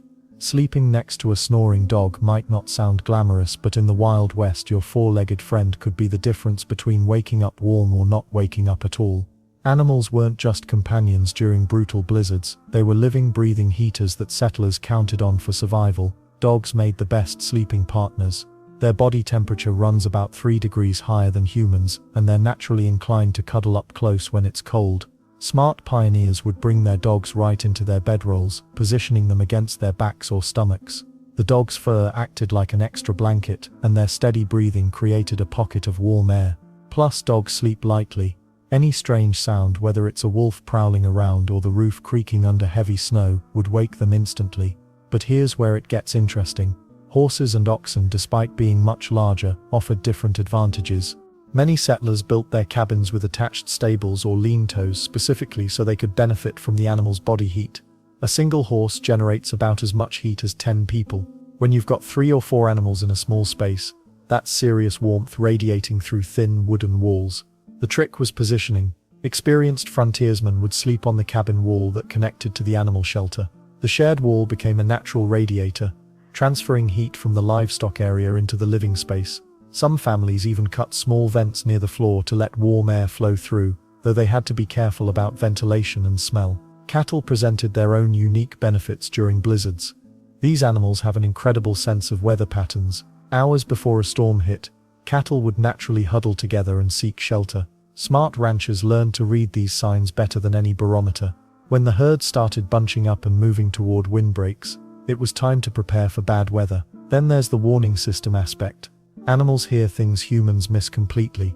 A dog's ears can pick up sounds 4 times farther away than human ears. During a blizzard, when visibility drops to 0, your dog might be the only thing standing between you and a hungry wolf pack. Bears occasionally ventured closer to human settlements during severe storms looking for easy food sources. A barking dog could alert you to danger while there was still time to grab a rifle or add wood to the fire. Cats earned their keep too, though in different ways. They were natural pest control, keeping mice and rats away from precious food supplies. But more importantly, cats are incredibly sensitive to temperature changes. A cat that suddenly starts seeking out warm spots or becomes unusually clingy often signals that the temperature is about to drop dramatically. Some settlers got creative with larger livestock. Sheep with their thick wool coats were sometimes brought indoors during the worst storms. Their wool naturally regulates temperature, keeping them from overheating in smaller spaces while still providing warmth to nearby humans. A few sheep in a cabin corner could raise the overall temperature by several crucial degrees. The rotation system worked well for families with multiple animals. They'd bring in the dogs first as storms approached. If conditions worsened, smaller livestock like goats or sheep came inside. Horses and cattle stayed in attached shelters, providing radiant heat through shared walls. This layered approach maximized warmth while keeping living spaces from becoming completely overrun with animals. Weather prediction through animal behavior became an art form. Horses would grow restless and pace before major storms. Chickens would refuse to leave their coops. Even wild animals provided clues when rabbits and deer disappeared completely from the area. Experienced settlers knew a severe blizzard was coming within hours, but the psychological benefits mattered just as much as the physical warmth. Long dark nights in howling blizzards could drive people to desperation. Having animals nearby provided comfort and companionship that kept spirits up during the worst conditions. A dog's steady breathing, a horse's occasional snort, or a cat's purring created familiar sounds that reminded people they weren't completely alone against the elements. The bond between humans and animals deepened during these harsh winters. Families would share their precious food with the animals that kept them warm, understanding that their survival was interconnected. A well-fed dog slept more soundly and provided better heat. Healthy horses generated more warmth and served as better weather predictors. Of course, there were challenges. Animals needed food and water too, stretching limited supplies. They also required space and created additional smells and sounds in already cramped quarters. But most settlers considered these minor inconveniences compared to the life-saving benefits. The practice became so common that experienced pioneers automatically planned their winter shelters around animal integration. They'd calculate square footage based on both human and animal occupants, ensuring everyone could fit comfortably during extended storms. While sharing your bed with livestock might seem extreme, remember that these were extreme times. When the temperature drops to 20 below 0 and the wind is howling like a banshee, you'll take warmth wherever you can find it. The next challenge was learning to work with snow itself, turning the very thing that threatened to kill you into your greatest ally for survival. Wild West settlers had it all wrong about snow. Most folks today think of snow as the enemy during blizzards, something that buries you alive and makes life miserable. But the pioneers who survived the longest winters learned something that sounds completely backwards. Snow could actually save your life. Fresh snow works like nature's insulation material. When it first falls, snow traps up to 95% air between its crystals. That air gets locked in place, creating tiny pockets that block cold from getting through. It's basically like having millions of miniature air bubbles working as your personal heat shield. The fluffier the snow, the better it worked. Smart settlers figured this out fast. Instead of constantly shoveling snow away from their cabin walls, they'd pile it up on purpose. 3 feet of snow banked around the base of a log cabin could make the difference between a freezing night and a bearable one. The snow acted like an extra wall that wind couldn't penetrate. But here's where it gets interesting. Too little snow actually made winter survival harder, not easier. Settlers dreaded winters when snowfall stayed light. Without that natural insulation, cabins leaked heat like crazy. Wind could cut right through gaps in the logs. Ground frost went deeper, making water sources freeze solid. Native American tribes had been using snow for survival long before settlers arrived. They taught some pioneers the art of snow cave construction. These weren't just holes dug randomly into drifts. Proper snow caves required specific techniques that could mean life or death. The entrance had to slope downward into the main chamber. Cold air sinks, so this design trapped warm air inside, while letting the freezing air drain out. Body heat from just one person could raise the temperature inside a well-built snow cave to nearly 40 degrees warmer than outside. That's the difference between dying and making it through the night. Then there's the counterintuitive part about digging deeper. Most people think deeper means colder, like going down into a basement. Wrong. Snow caves worked opposite to what seemed logical. The deeper you dug, the more insulation surrounded you on all sides. Some experienced mountain men dug caves 6 feet deep into large drifts. Settlers learned to read different types of snow like a survival manual. Wet, heavy snow packed down tight made terrible insulation, but excellent building material for walls. Dry, powdery snow worked great for insulation but wouldn't hold its shape. The ideal situation combined both types: wet snow for structure, dry snow for filling gaps. Making snow work as a windbreak took some creativity. After major storms, smart families didn't just dig straight paths from their doors, they carved zigzag routes that used snow walls to block wind. Kids could play outside longer, and adults could tend to animals without getting blasted by freezing gusts. Well, here's something that sounds completely nuts. Some settlers actually moved their sleeping areas closer to exterior walls during the worst cold snaps, but only after banking snow against those walls first. The snow insulation made outside walls warmer than inside walls that faced open rooms. It felt wrong, but it worked. Snow caves came with their own set of rules that could save or kill you. The walls had to be smooth to prevent dripping. Rough surfaces caught moisture that would freeze and fall on sleeping people. Smart builders carved a small shelf higher than the sleeping area where candles or oil lamps could burn safely.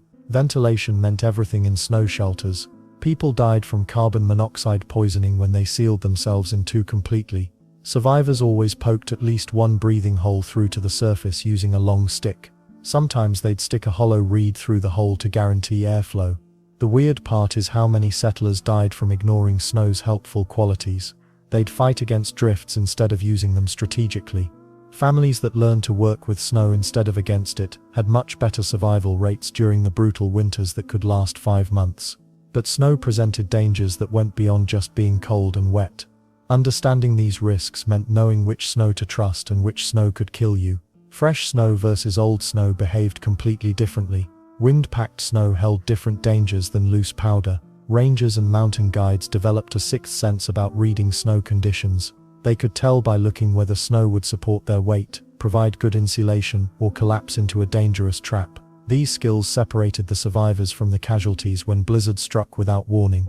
Knowing how to make snow your ally instead of your enemy could mean the difference between seeing spring or becoming another winter casualty buried until the thaw revealed the tragic outcome. When you're trapped in a Wild West blizzard, water becomes your lifeline. But here's the thing most people get wrong. Eating snow directly can kill you faster than dehydration. Sounds crazy, right? Your body burns precious calories trying to melt that frozen stuff, dropping your core temperature when you need every bit of warmth to survive. Smart pioneers figured out the trick early.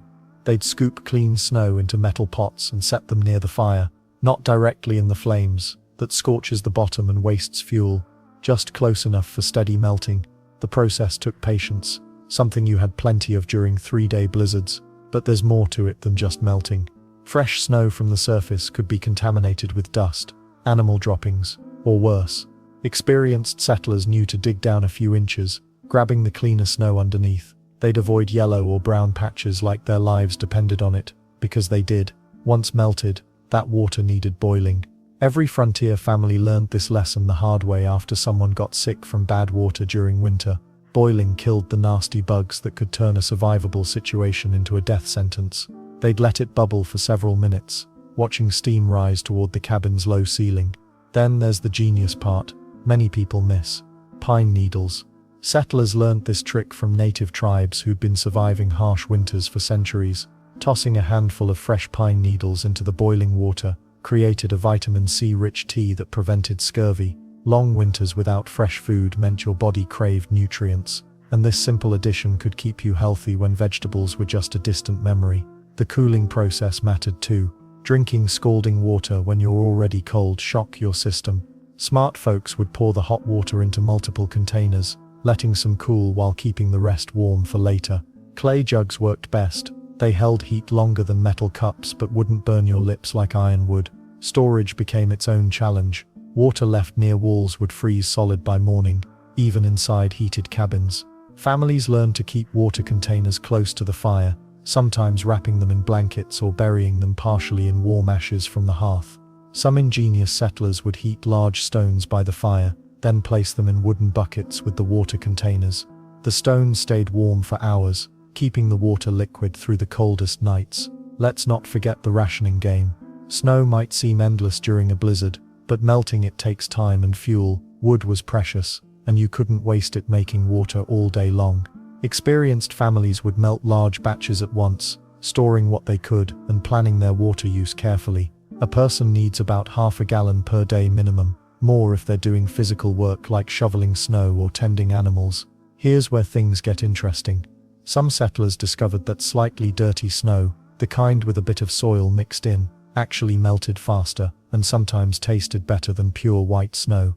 The dirt particles absorbed heat quicker, speeding up the process. They'd still boil it afterward, but this trick saved precious firewood during long storms. And the weird part is how they'd test water quality. Before thermometers were common, people used their wrists or elbows to check temperature. Too hot meant waiting longer. Too cold meant it might freeze again before they could store it properly. Getting the temperature just right took practice, but families who mastered it stayed healthier through brutal winters. Smart mothers would add a pinch of salt to drinking water sometimes. Not enough to make it taste bad, but sufficient to help their family retain fluids better. This was especially important for children, who could dehydrate faster than adults in cold, dry cabin air. Some families got creative with flavoring. Besides pine needles, they'd add mint leaves they'd dried during summer, or small amounts of maple syrup when available. These additions made the endless cups of melted snow water more palatable during weeks of confinement. Keeping spirits up was just as important as staying hydrated. The most experienced settlers always kept one pot of water simmering gently by the fire. Not a rolling boil that wasted fuel, just a gentle simmer that kept it warm and ready to drink. This constant supply meant they never faced the desperate situation of being thirsty with no water while fuel ran low. But melting snow safely was just one part of staying alive in brutal winter conditions. What happened when darkness fell and temperatures plummeted even further? That's when settlers faced their greatest challenge, avoiding the silent killers that struck without warning during those endless frozen nights. When darkness fell across the Wild West, the real terror began, not from bandits or wild animals, but from enemies you couldn't see coming until it was too late. Frostbite crept up on people like a silent thief. Your fingers would start tingling, then go numb. Settlers quickly learned, this wasn't just uncomfortable, it was your body's desperate warning signal. The tingling meant blood flow was slowing down. The numbness, that meant tissue was starting to die. Toes got hit first, especially if your boots were too tight or got wet. Makes sense, right? They're furthest from your heart, getting the least blood flow anyway. Add freezing temperatures, and they're goners. People would wake up unable to feel their feet at all. Some folks lost toes without even knowing it happened until spring came. But here's the weird part. Noses were almost as dangerous as fingers and toes. Your nose sticks out there in the wind, completely exposed. Settlers walking between buildings in a blizzard would cover their faces, but that little bit of exposed nose, gone. Frostbitten in minutes. Cowboys and settlers developed a buddy system for this exact reason. They'd check each other's faces regularly during cold snaps. White patches on the skin meant trouble was brewing. Grey patches meant you were already in deep danger. Then there's the mistake that killed more people than you'd think. Folks back then believed rubbing snow on frostbitten skin would help. Dead wrong. That's like putting ice on ice. What they should have done was warm the area gradually with lukewarm water. Hot water would shock the damaged tissue and make things worse. Well, smart settlers figured out the gradual warming trick eventually. They'd dip frostbitten fingers in water that felt just barely warm to healthy skin. The frostbitten person couldn't feel temperature anyway, so someone else had to test it first. Too hot, and you'd lose the finger for sure. Too cold, and nothing would happen. Snow blindness was the other nighttime nightmare, though it could strike during the day too. Fresh snow reflects up to 90% of sunlight. Imagine staring at the brightest mirror you've ever seen, except it covers everything around you for miles. Your eyes would start watering first. Then came the burning sensation like someone threw sand in your face. Most people didn't realize what was happening until their vision started going fuzzy. By then, temporary blindness was already setting in. Native tribes had figured out solutions centuries before white settlers arrived. They carved thin slits in pieces of wood or bone, creating the world's first snow goggles. The narrow openings let in just enough light to see while blocking the dangerous glare. Settlers got creative with what they had. Some rubbed soot from fires under their eyes, like modern football players. Others made glasses from any dark material they could find. A piece of smoked glass, tree bark with holes poked through, even a hat brim pulled low, anything to cut down the glare. Losing a single glove could mean losing your hand. Sounds dramatic, but it happened more than you'd think. A mitten would slip off while gathering firewood or fall out of a pocket during the night. Finding it in fresh snow was nearly impossible, especially in the dark. Smart families tied their gloves to their coats with strips of leather or rope. Kids especially needed this system. Children's hands were smaller and lost heat faster than adults. Plus, kids being kids, they'd forget about the cold while playing and not notice their fingers going numb. Boots presented their own special problem.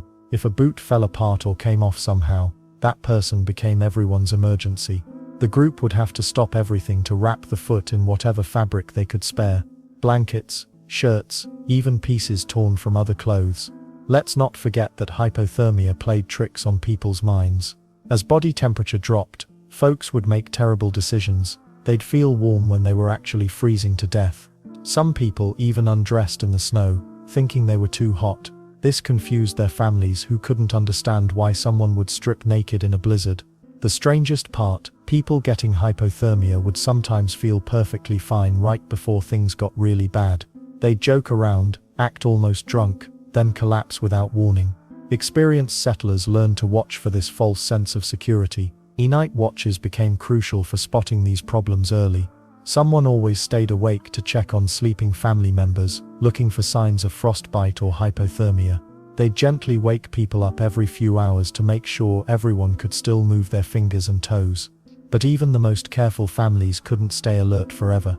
Long winter nights tested everyone's limits, and keeping fires burning while fighting off exhaustion became its own survival challenge. When you're trapped in a blizzard with other people, nobody gets to sleep through the night. That's just how it worked in the Wild West. Someone had to stay awake every few hours to keep the fire going, check for dangers, and make sure everyone was still breathing. Sleep rotations weren't suggestions, they were survival rules. Families and traveling groups learned this the hard way, after watching fires die out in the middle of freezing nights. The person on watch duty had one job: keep everyone alive until morning. Simple as that. Most groups divided the night into 3 or 4 shifts. The strongest person usually took the coldest shift between midnight and dawn, when temperatures dropped the lowest. Makes sense, right? But here's the thing, being strongest didn't always mean the biggest guy. Sometimes it meant whoever stayed alert the longest or had the steadiest hands for feeding logs into a dying fire. Women often volunteered for middle shifts, because they were already used to waking up with babies or sick children. They knew how to move quietly in the dark, without disturbing others. Plus, they could mend clothes or prepare morning meals during their watch time. Multitasking saved lives when every minute mattered. The watch person had specific duties that went way beyond just tending the fire. They listened for sounds outside, wolves, bears, or even other desperate travelers who might be dangerous. Wild animals got bolder during blizzards, sometimes approaching cabins or campsites looking for food or warmth. A good watchman could hear trouble coming long before it reached the shelter. Then there was the constant fire management. Fires needed different attention throughout the night. Early evening required big logs to build up heat and coals. Middle of the night called for steady, smaller pieces to maintain warmth without creating too much smoke. Dawn preparation meant getting flames ready for cooking and melting snow for drinking water. But here's what most people don't realize about these night watches. They weren't silent, lonely vigils. Watch duty often became storytelling time. Quiet conversations helped keep the person awake, while others dozed fitfully nearby. Experienced travelers knew that total silence made you drowsy faster than anything else. Some groups used clever tricks to make sure their watchmen stayed alert. They'd place small objects that would fall and make noise if someone nodded off. Others positioned the watch person where they had to get up and move around regularly to tend different parts of the fire or check various spots in the shelter. The weird part is how people learned to sleep in these conditions. Your body adapted to waking up every few hours when someone else took over watch duty. Light sleepers actually had advantages during blizzard survival because they could respond quickly to emergencies. Deep sleepers sometimes never woke up if carbon monoxide built up or if the fire went out completely. Children had special roles during these night rotations. Older kids might take short watches during early evening hours, but they mainly served as backup warmth for adults coming off cold watch duties. A kid's body heat could warm up frozen hands and feet faster than anything else available in a frontier shelter. Watch rotations also meant food and water management. The person on duty melted snow, prepared hot drinks, and sometimes cooked small meals that would be ready when others woke up. Hot food at dawn wasn't luxury, it was medicine that helped everyone's body temperature recover from the long cold night. Communication between shifts had to be perfect. The outgoing watch person quickly told the next person about wind changes, unusual sounds, or how much firewood remained. These handoffs happened fast to avoid letting cold air into sleeping areas or losing precious heat from open doors. Weather watching became crucial during night shifts.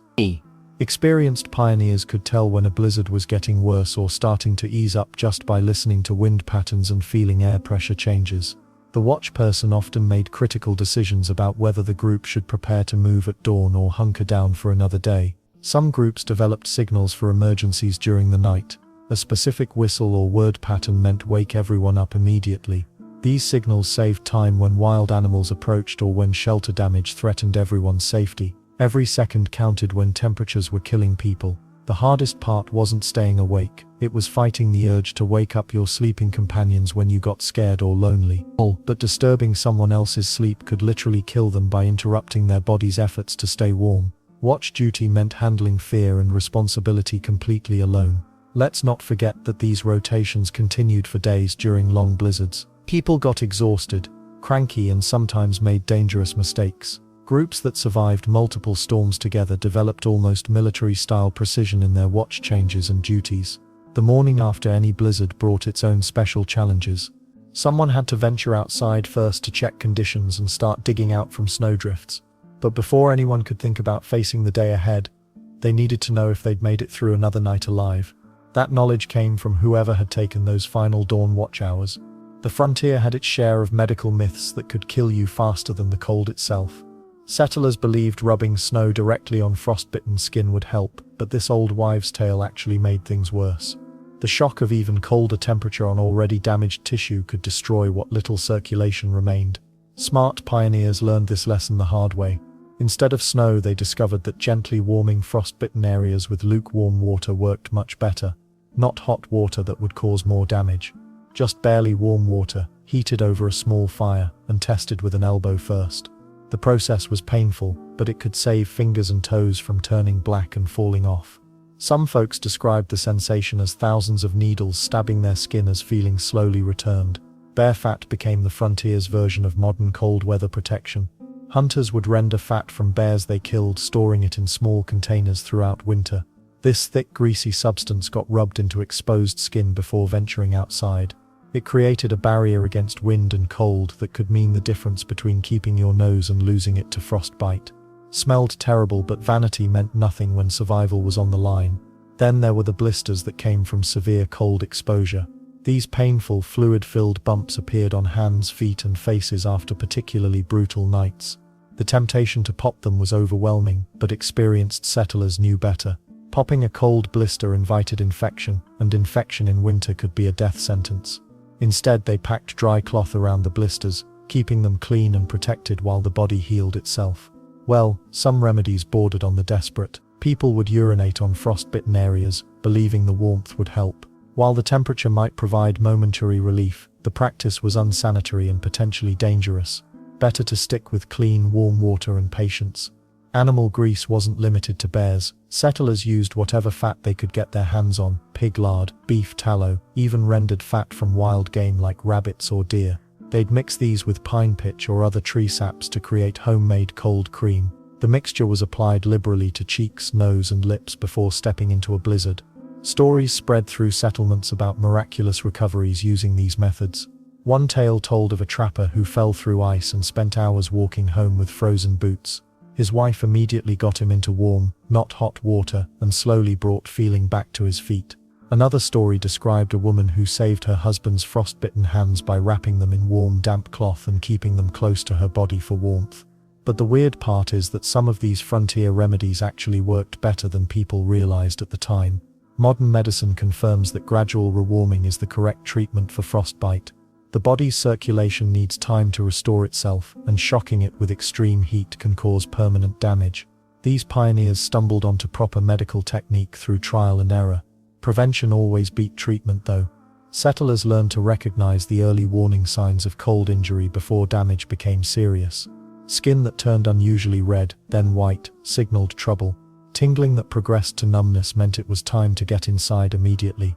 The smart ones never let it get to the blister stage. Let's not forget that supplies for treating cold injuries were scarce on the frontier.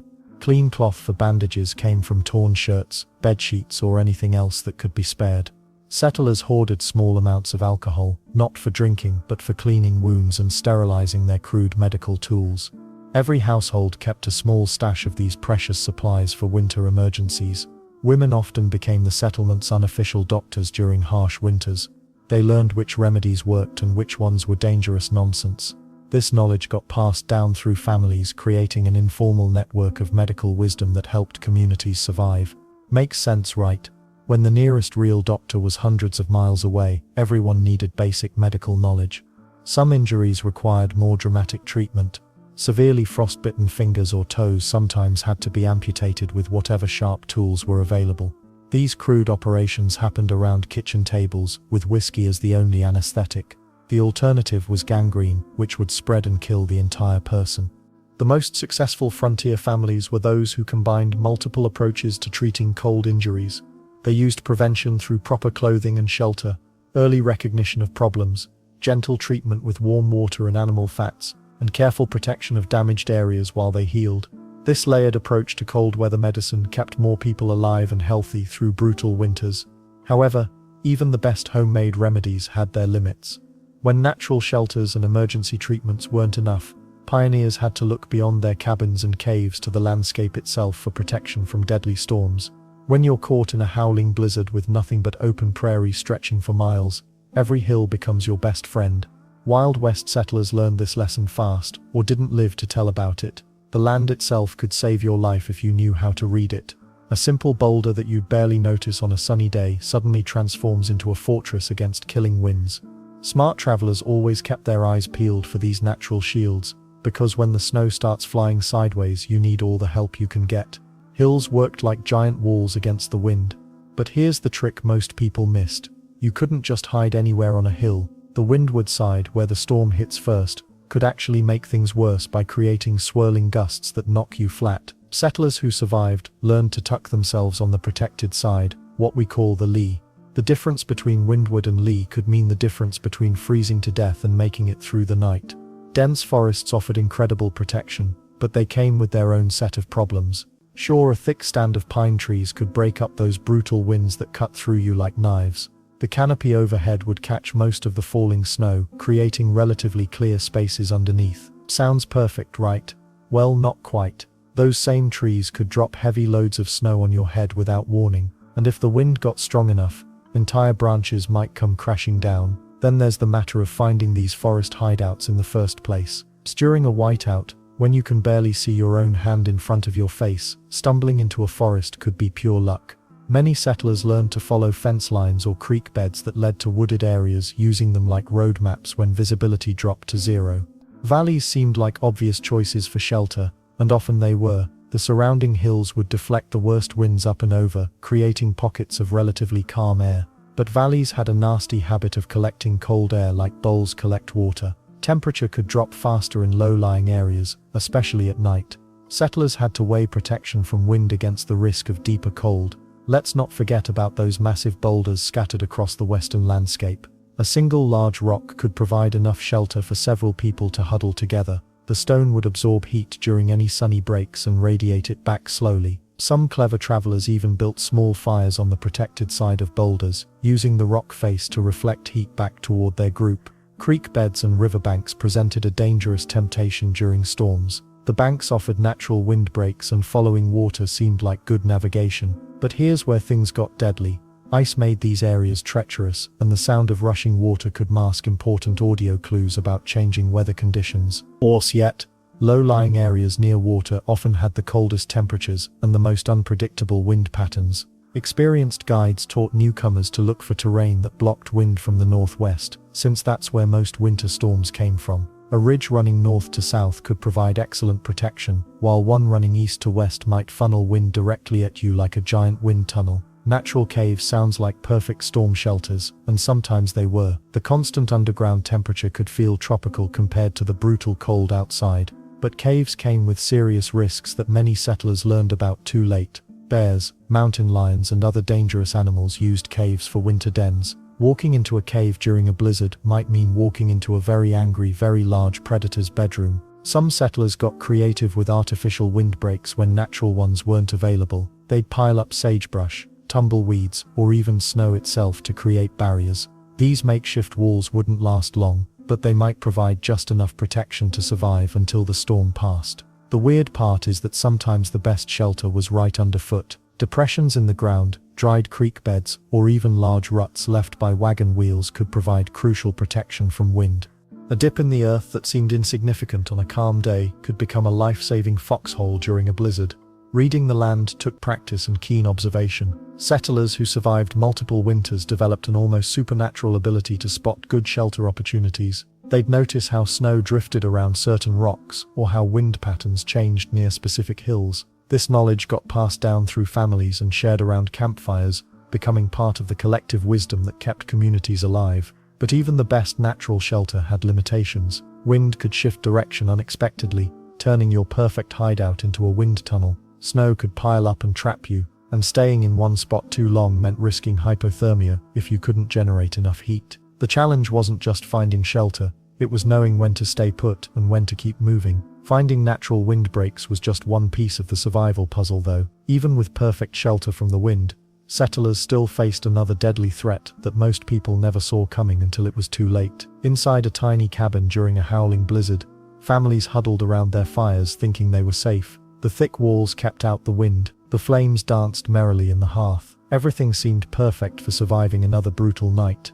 But death was creeping in through invisible means. Carbon monoxide, a silent killer that pioneers couldn't see, smell or taste, claimed more lives during winter storms than frostbite ever did. The gas formed whenever wood, coal, or any fuel burned without enough fresh air mixing in. Families would go to sleep feeling warm and cozy, then never wake up. Their loved ones would find them in the morning, looking peaceful but stone cold dead. The cruel irony, the very thing keeping them alive was also killing them. Settlers learned this lesson the hard way. Stories spread through frontier communities about the Johnson family who sealed every crack in their cabin during a 3-day blizzard. They stuffed rags in window gaps, blocked the door with heavy quilts, and kept their fire roaring hot. When neighbors finally dug them out, all 5 family members had died in their sleep. The fire was still burning. Well, that news traveled fast. Suddenly everyone realized that staying too warm could be just as deadly as freezing. Smart pioneers developed tricks to prevent this invisible death. They'd poke small holes near the roof of their cabins using long sticks or metal rods. These holes let poisonous gases escape while barely letting cold air in. The secret was making the holes tiny, just enough for air exchange without losing all your precious heat. Then there were the snow shelters where things got really tricky. Travelers caught in blizzards would dig caves into snowdrifts, thinking they were brilliant for creating such cozy hideouts. But here's where it gets dangerous. If you sealed up that entrance too tight and lit a fire inside,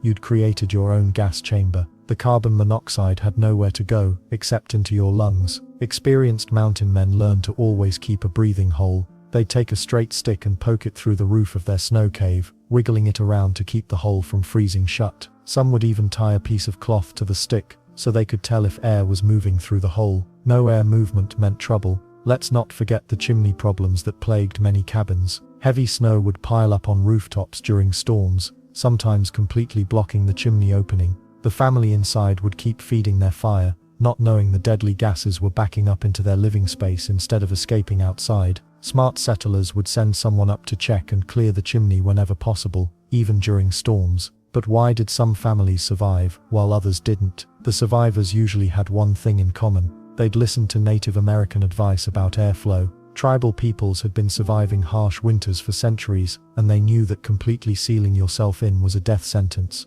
They taught settlers to always leave at least one small opening for air, no matter how cold it got. The weird part is how people figured out they were in danger. Sometimes family members would complain of headaches or feeling dizzy and sleepy earlier than usual. Those were warning signs that carbon monoxide was building up. The smart ones would immediately crack open a window or door, even if it meant losing heat. Better to be cold than dead. Some pioneers developed a canary in the coal mine system without realizing it. They'd notice their dogs or cats acting strange, panting heavily, seeming confused, or trying to get outside urgently. Animals often showed poisoning symptoms before humans did. When the family pet started acting weird, experienced settlers knew to check their ventilation immediately.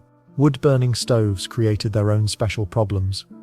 Settlers would sometimes try to make their fuel last longer by damping down the fire too much, restricting airflow to make logs burn slower. This incomplete burning produced more carbon monoxide than a roaring fire ever would. The irony stung. Trying to conserve fuel often meant producing more of the deadly gas. Shared stories became lifesavers in frontier communities. Old-timers would tell newcomers about the telltale signs: blue flames instead of yellow ones, soot building up around the fireplace, or that strange sweet smell that sometimes accompanied the gas. These details passed from family to family, cabin to cabin, creating an informal survival network. Women often became the household experts on fire safety. They spent more time indoors tending the flames and learned to read the subtle signs of trouble. Many pioneer wives saved their families by insisting on keeping a window cracked open just a finger's width, despite their husbands' protests about wasted heat. The balance between warmth and safety became a deadly dance that every frontier family had to master. Too much fresh air meant freezing to death. Too little meant poisoning themselves with invisible death. But even after learning about proper ventilation, pioneers still faced another challenge that tested their winter survival skills: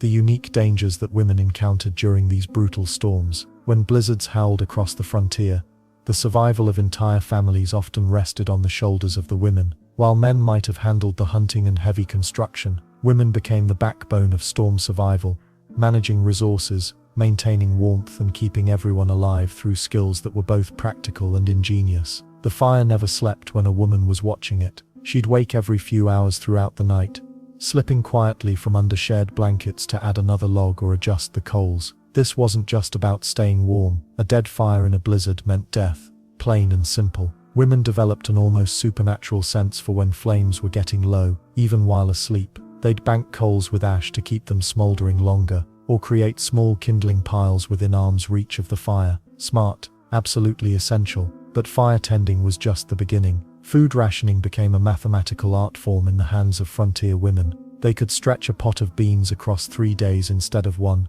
adding melted snow and whatever dried herbs they'd stored to make thin broths feel more filling. Salt pork got portioned into tiny pieces, each bit carefully calculated to provide just enough protein to keep the family going. These women could make hardtack taste almost edible by crumbling it into hot water with a touch of bacon grease. Then there's the clothing management that kept everyone from freezing. Women spent storm hours constantly mending torn coats, darning holes in wool socks, and rotating damp clothing near the fire to dry. They'd stuff boots with warm stones wrapped in cloth, or pack them with dried grass that had been heated by the fire. Clever mothers would sew extra pockets into their children's coats, creating spaces for heated stones that acted like personal heating pads. The really smart ones had learned spinning and weaving before winter hit. During long blizzard nights, they'd spin wool by firelight, creating thread that would become desperately needed socks or mittens. Their fingers worked constantly, spinning, knitting, mending, while they kept one eye on the children and another on the fire.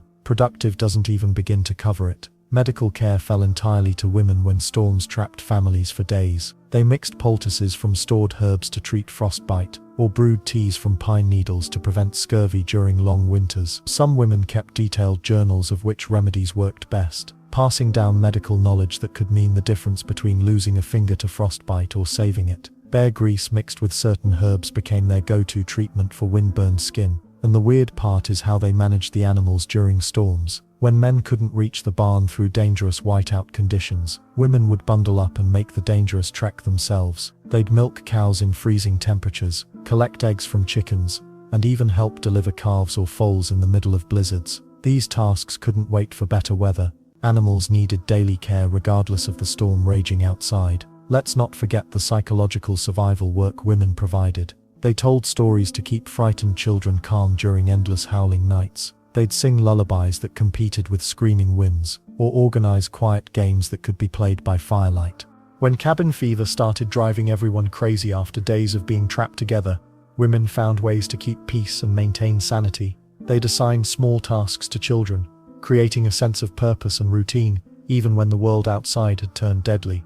Water management became another crucial skill.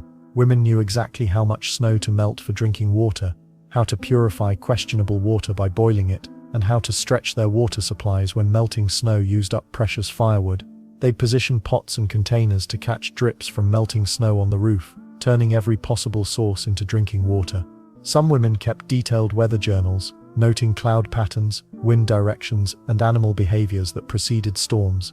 This information helped predict future blizzards, giving families more time to prepare.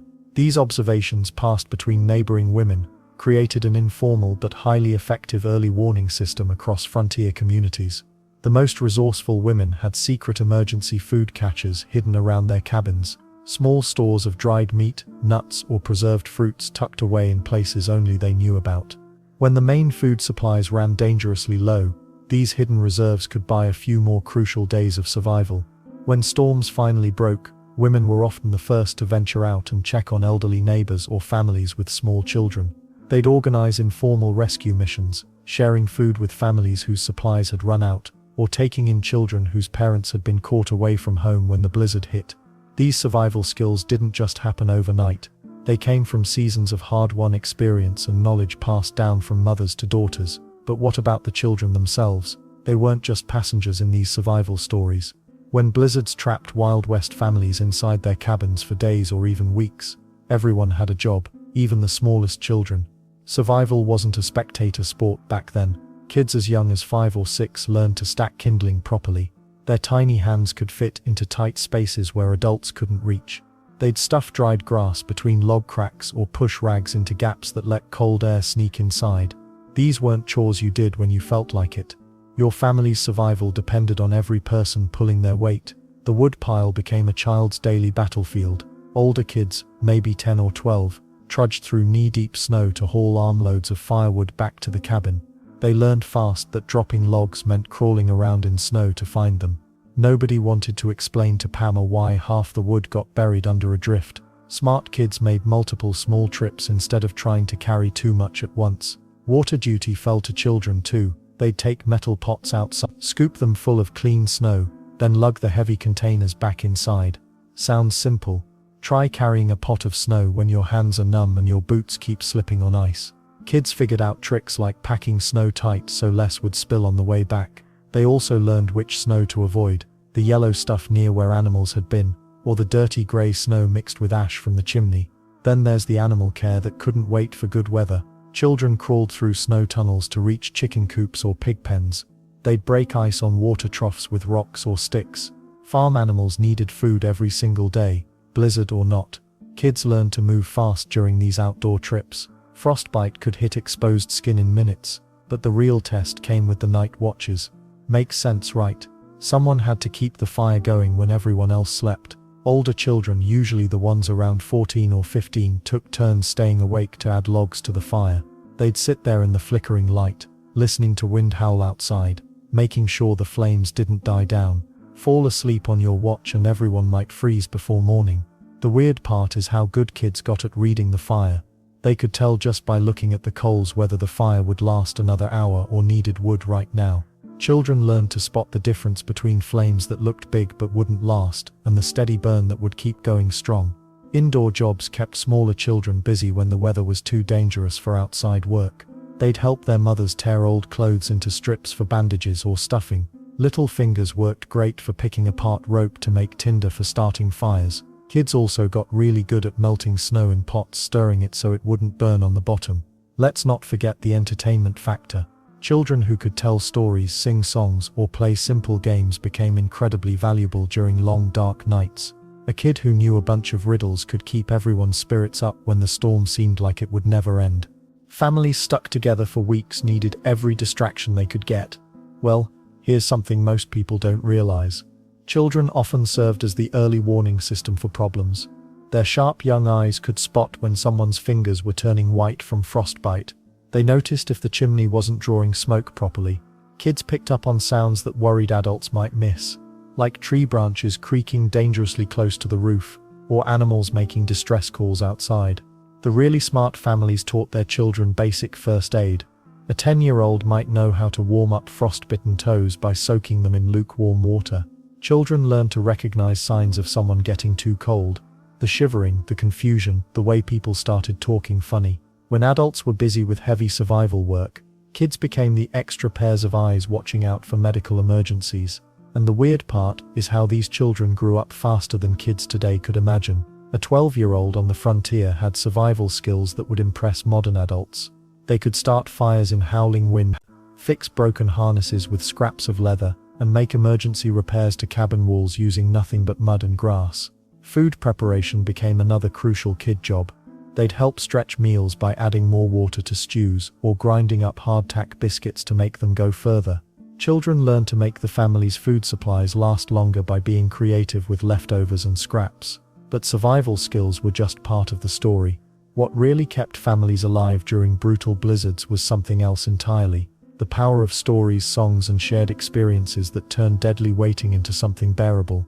When the blizzard winds howled outside and sleep became impossible, Wild West settlers turned to something more powerful than any fire or blanket. Stories, not just any stories, but the kind that could transport a freezing family from their one-room cabin to distant lands where warmth existed and adventures waited. The art of storytelling during blizzards wasn't just entertainment, it was survival psychology. Families huddled together in the flickering firelight, taking turns spinning tales that lasted hours. Old-timers shared legends from back east, while younger folks invented wild adventures about cowboys and outlaws. Children listened wide-eyed as parents recounted ghost stories about phantom stagecoaches racing through snowstorms, their spectral horses never leaving hoofprints in the snow. But here's where it gets interesting.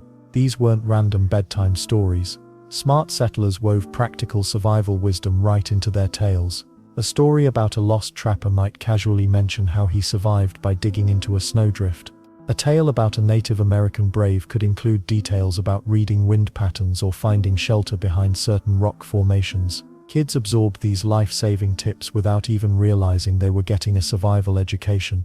The weird part is how songs worked almost like medicine during those endless nights.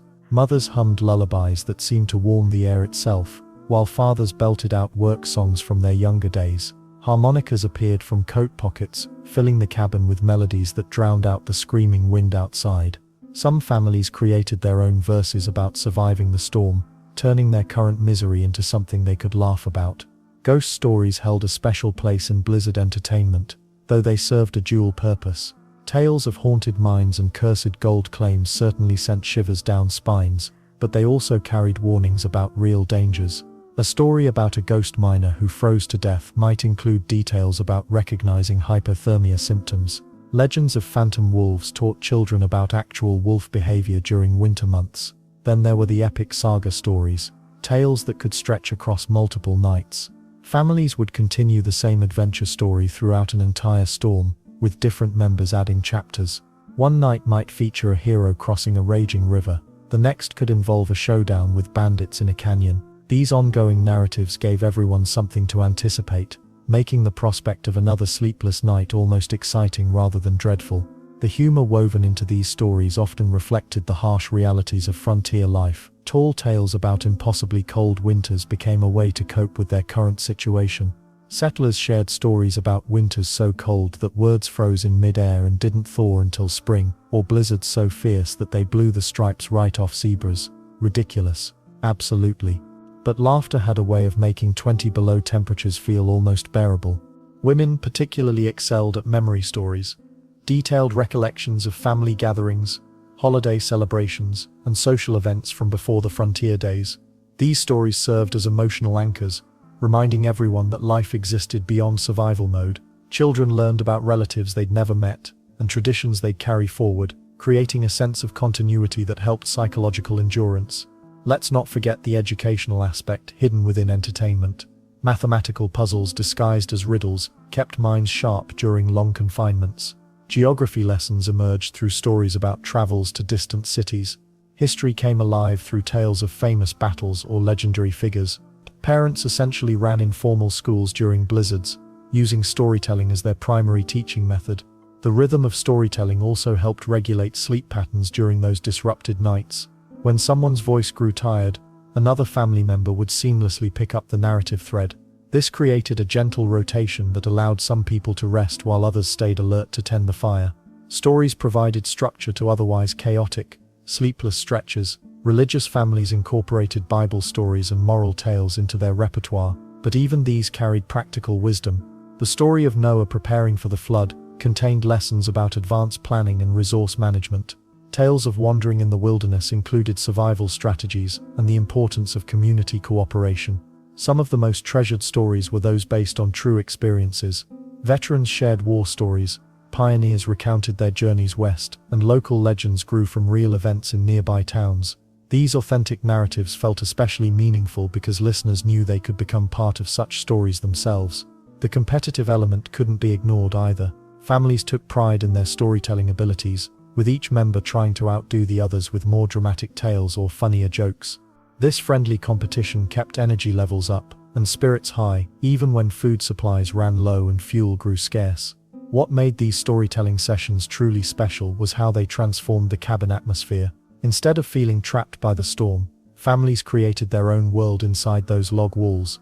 But when dawn finally broke and the winds died down, everyone faced the practical challenge of digging out from whatever the blizzard had dumped on them. Holes. When you're stuck in a cabin with howling winds outside and snow piling up to your windows, time becomes your enemy. Days blend into nights, and nights feel like they last forever. Wild West settlers knew this torture well, but the real skill wasn't just surviving the storm. It was knowing when it was finally safe to step outside again. Most folks today think storms just stop. One minute it's snowing, the next it's sunny. Wrong. Blizzards die slowly, like wounded animals. They wheeze and gasp before giving up completely. Settlers who rushed outside too early often found themselves caught in what they called storm's last bite, a final surge of wind and snow that could kill the overconfident. The first clue came through sound. After days of constant wind screaming around the cabin, sudden quiet felt almost spooky, but smart settlers didn't trust this silence. Storms loved to trick people with false calm. Instead, they listened for something else entirely. The creaking and groaning of ice and snow settling. These sounds meant the worst had passed, but danger still lurked outside. Then there was the light test. Windows that had been dark for days would suddenly show hints of brightness. Not sunshine necessarily, but that grey glow that meant clouds were thinning. Settlers would crack open a shutter just enough to peek outside. If they could see more than a few feet, hope stirred. If visibility was still poor, they knew to wait longer. Temperature changes inside the cabin told another story. Holes. When the worst winds died down, the constant battle to keep heat inside became easier. Fires didn't need feeding as often. The bitter cold creeping through every crack started to ease up. Experienced pioneers could feel these subtle shifts in their bones. Smart families assigned someone to be the weather watcher. This person had the dangerous job of checking conditions without risking the whole group. They'd bundle up completely, crack the door just enough to stick their head out, and test the wind. A face full of stinging snow meant more waiting. Calm air with just light snowfall. Maybe it was time. But here's where many settlers made deadly mistakes. They assumed the first break meant complete safety. Blizzards often came in waves, with periods of calm followed by renewed fury. Prairie folk learned to watch for at least half a day of steady improvement before venturing far from shelter. The graveyard was full of people who celebrated too early. Animals provided another crucial signal. Horses and cattle that had huddled motionless for days would start moving around when they sensed improving conditions. Dogs became less restless. Even mice seemed more active. These creatures had survival instincts honed over thousands of years, and wise settlers paid attention to their behavior. Snow itself changed character as storms wound down. Instead of flying horizontally like bullets, it would start falling more gently, if at all. The texture looked different too. Storm snow was hard and sharp. Ending storm snow was softer, fluffier. Veterans could tell the difference at a glance. Food supplies added urgency to these decisions. Families running low on provisions couldn't afford to wait for perfect conditions. They had to balance risk against necessity. Many kept detailed mental counts of remaining food, calculating exactly how long they could hold out. Running completely out meant certain death, so sometimes stepping into marginal weather was the lesser evil. The psychological pressure was brutal. Adults tried to stay calm for the children, but everyone felt the walls closing in. Cabin fever wasn't just an expression, it was a real condition that made people do crazy things. Some folks went outside in terrible weather just to escape the crushing feeling of being trapped. Most who did this never made it back. Children often spotted the first real signs of improvement. Their young eyes noticed details adults missed, like icicles starting to drip, or the way shadows began appearing on the snow outside. Kids also had less fear, so they were more likely to speak up about small changes that might signal the storm's end. Experienced trappers and hunters developed almost supernatural abilities to read weather patterns. They could smell changes in the air, feel pressure differences, notice tiny shifts in how sound carried. These skills meant the difference between life and death when deciding whether to leave shelter. The weird part is how storms seem to have personalities. Some died quickly once they started weakening. Others lingered for days, delivering random bursts of fury just when people thought it was over. Settlers learned to respect each storm's individual character rather than assuming they all followed the same pattern. Communities developed informal systems for checking on each other once storms began breaking. The strongest men would venture out first, testing conditions and marking safe paths. They'd check on elderly neighbors, families with young children, and anyone who might need help digging out. Relief flooded through settlements when storms finally ended completely. But smart settlers knew this was just the beginning of new challenges. Now came the dangerous work of digging out from massive snowdrifts and rescuing anyone who might be trapped under collapsed roofs or blocked doorways. When the howling wind finally died down and the last snowflake fell, Wild West settlers faced their next life or death challenge. Getting out. Sounds simple, right? Well, try telling that to someone whose cabin door is buried under 8 feet of snowdrift. The first task wasn't admiring the winter wonderland outside, it was survival engineering. Many settlers woke up in what felt like snow caves because their cabins had completely disappeared under massive drifts. The front door, forget about it. Windows, sealed shut by nature's own cement mixer. Smart pioneers always kept a shovel inside their cabin for exactly this reason. They'd learned the hard way that digging out meant starting from the inside. The process began with carefully testing which wall had the least snow piled against it. Usually this meant the side facing away from the prevailing wind. Then came the tedious work of tunneling through several feet of packed snow, creating an escape route that wouldn't immediately collapse. But here's where things got tricky. Stepping outside too quickly could be deadly. That beautiful, pristine snow surface often hid deadly traps, weak spots where someone could plunge through and disappear, ice-covered ravines that looked like harmless snow bumps. Even worse, predators like wolves or mountain lions often prowled after storms looking for easy prey.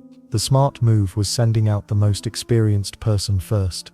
This scout would test the ground carefully, probing with a long stick to check for hidden dangers. They'd map out the safest routes to essential areas like the woodpile, the outhouse, and any livestock shelters. Makes sense when you think about it. No point in surviving the blizzard just to break your leg in a hidden ditch.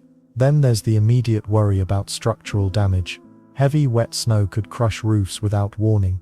Settlers learned to spot the danger signs quickly, creaking sounds, sagging ceiling beams, or small cracks appearing in walls. The solution meant getting up on that roof fast, despite the cold, and shoveling off the weight before disaster struck. Let's not forget about the animals.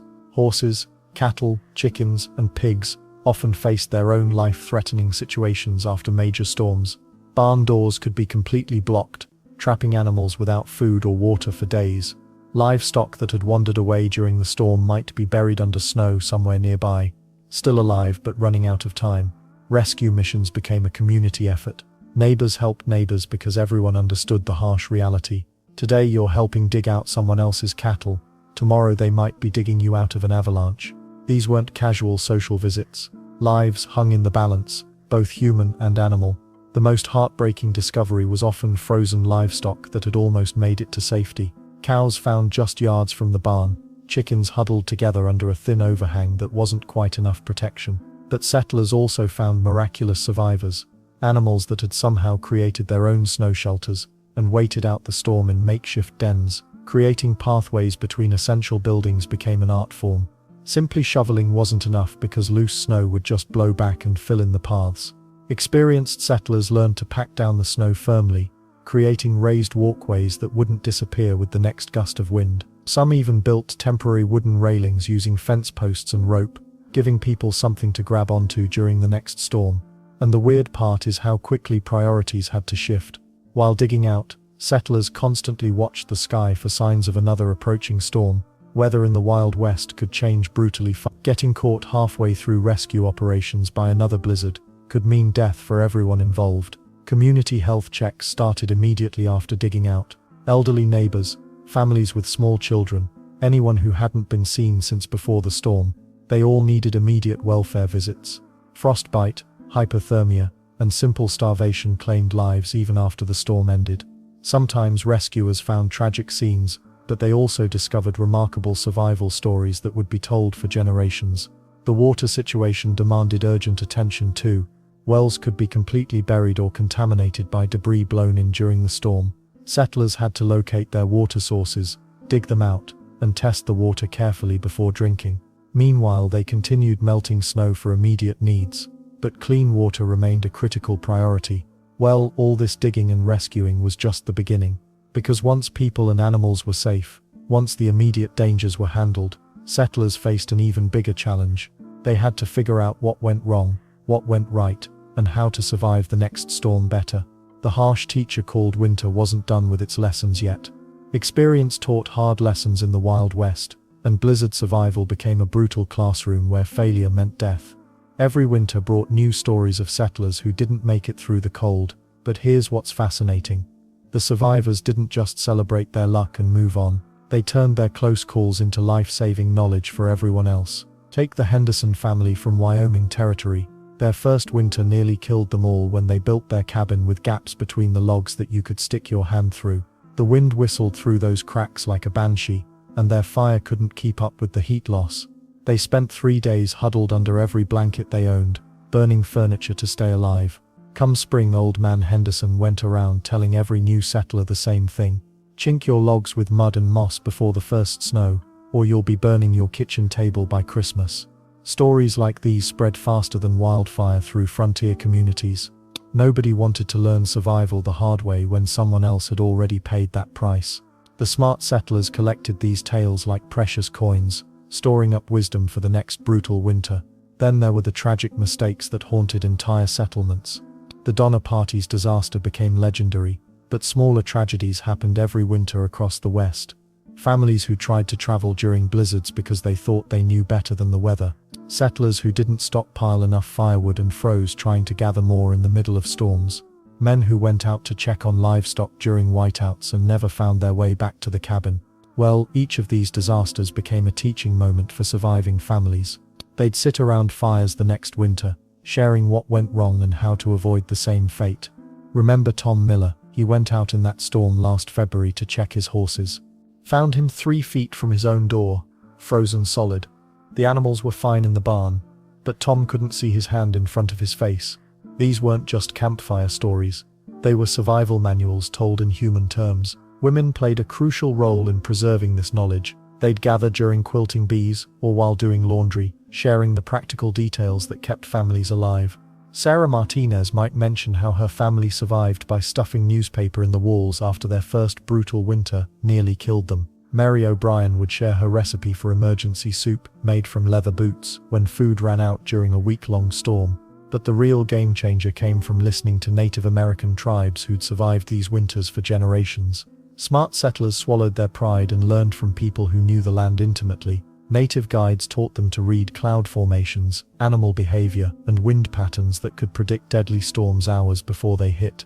They showed settlers how to build proper snow shelters and explained why certain valleys stayed warmer during blizzards. The weird part is how quickly frontier communities developed their own survival traditions based on these shared experiences. By the 1870s, established settlements had unofficial rules that everyone followed. New families weren't allowed to build cabins without experienced settlers checking their construction. Community wood gathering became mandatory before winter. Neighbors checked on each other during storms, no matter how dangerous the weather. Lists became lifesavers in this process. Families who survived particularly brutal winters would write down everything they wished they'd had stockpiled: flour, salt pork, dried beans, Candles, extra wool blankets, axe heads, rope, and matches topped most lists. But the smart survivors also noted less obvious necessities: playing cards to prevent cabin fever, extra sewing needles, soap for wounds, and even books for the endless dark nights. Technology slowly improved because of these shared lessons too.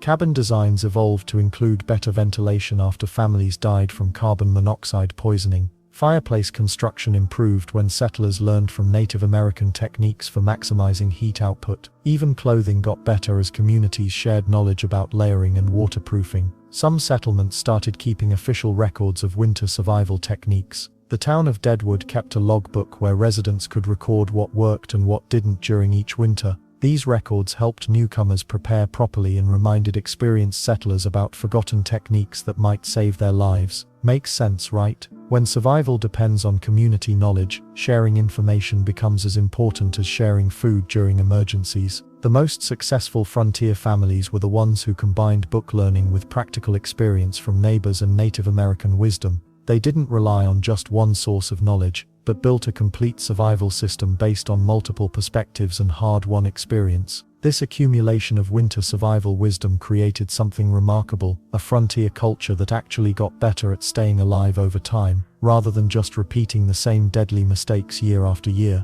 Of course, all this accumulated knowledge created lasting traditions that would define the entire Wild West experience for generations to come. Wild West blizzard survival wasn't just about making it through one terrible night. These pioneers created a legacy that still echoes today. Walk into any modern survival store, and you'll find gear based on techniques perfected by settlers over 150 years ago. The sleeping bags, that's group warmth theory refined. Emergency shelters, snow cave engineering with better materials. But here's what's fascinating. Most people think technology made us tougher. Wrong. Those Wild West survivors had something we've mostly lost: the ability to read nature like a book and work together when everything goes sideways. Modern survivalists study those old methods obsessively. Why? Because when your fancy gear fails, you need skills that work with nothing but what's around you. A broken GPS won't help you find shelter, but knowing how to spot wind patterns will. Your high-tech sleeping bag might rip, but body heat sharing works every single time.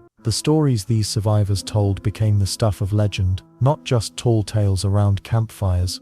Real accounts of families who made it through weeks trapped in cabins, or travelers who walked out of whiteouts that should have killed them. These weren't superhuman folks. They were regular people who learned to think differently about problems. Take Sarah Mitchell, who kept her 3 kids alive for 9 days in 1878, when a blizzard hit their Montana homestead. Her husband was in town getting supplies. She burned furniture, melted snow in her cooking pot, and kept the children playing games to stay calm. When rescuers finally dug them out, she was planning which chair to burn next. That's the Wild West spirit, always thinking 2 steps ahead. Then there's the ingenious ways they adapted Native American techniques. Tribes had survived these winters for thousands of years, and smart settlers paid attention. The Lakota method of using buffalo hide as wind barriers. Settlers modified it for cabin walls. Cheyenne snow cave ventilation systems. Pioneers improved them with simple tools. What really made the difference was teamwork. Communities that survived harsh winters did it together. The Donner Party tragedy taught everyone what happened when cooperation broke down. But successful settlements shared resources, took turns on night watch, and nobody faced a blizzard alone if they could help it. These survival methods created an entire culture of preparedness. Families passed down knowledge like precious heirlooms. Kids learned to read weather signs before they learned to read books. Women taught daughters how to stretch food supplies and tend fires. Men showed sons how to build shelters and find fuel in impossible conditions. The humor in desperate situations kept people sane too. Settlers joked about talking to the wind during lonely night watches. They gave silly names to their emergency snow shelters: Hotel Snowdrift or the Ice Palace. Laughter became survival medicine when everything else felt hopeless. But let's not romanticize this too much. Many didn't make it. Graveyards across the West tell stories of families who tried everything right but still lost the battle against nature. The survivors learned from every tragedy though. Each death taught lessons that saved others later. Modern emergency preparedness owes huge debts to Wild West innovation. FEMA disaster response teams study historical accounts of how communities organized during extended emergencies. Military cold weather training uses techniques refined by cavalry units stuck in Dakota blizzards. Even NASA looked at pioneer food preservation methods for space missions. The psychology of survival they developed matters just as much as the physical techniques. Wild West survivors mastered the mental game, staying hopeful when situations looked impossible, making hard decisions quickly and never giving up even when everything went wrong. Today's prepper movement isn't really new. It's just rediscovering what frontier families knew by heart. The difference is modern preppers often focus on gear while Wild West survivors focused on skills and community connections. You can't buy your way out of every emergency, but you can learn your way through most of them. What strikes you most about these old survival stories is how practical people got creative fast. No fancy equipment, make it from scratch. No weather forecast, learn to predict storms yourself. No rescue coming, become your own rescue team. That adaptability separated survivors from victims. The legacy lives strongest in remote areas where harsh weather still tests human endurance. Alaskan bush pilots use navigation techniques learned from frontier scouts. Canadian wilderness guides teach shelter building that would make 1870s settlers proud. Montana ranchers still read the sky the way their great-great-grandfathers did. These Wild West survivors proved something important about human nature. When everything comfortable disappears, people can discover incredible strength and cleverness they never knew they had. The real legacy isn't just survival techniques, it's the knowledge that ordinary people can do extraordinary things when they absolutely have to. That frontier spirit of making do, helping neighbors, and never quitting still exists. It just needs the right circumstances to wake up again. Hopefully we'll never face blizzards that brutal, but their example shows us what's possible when we work together against impossible odds.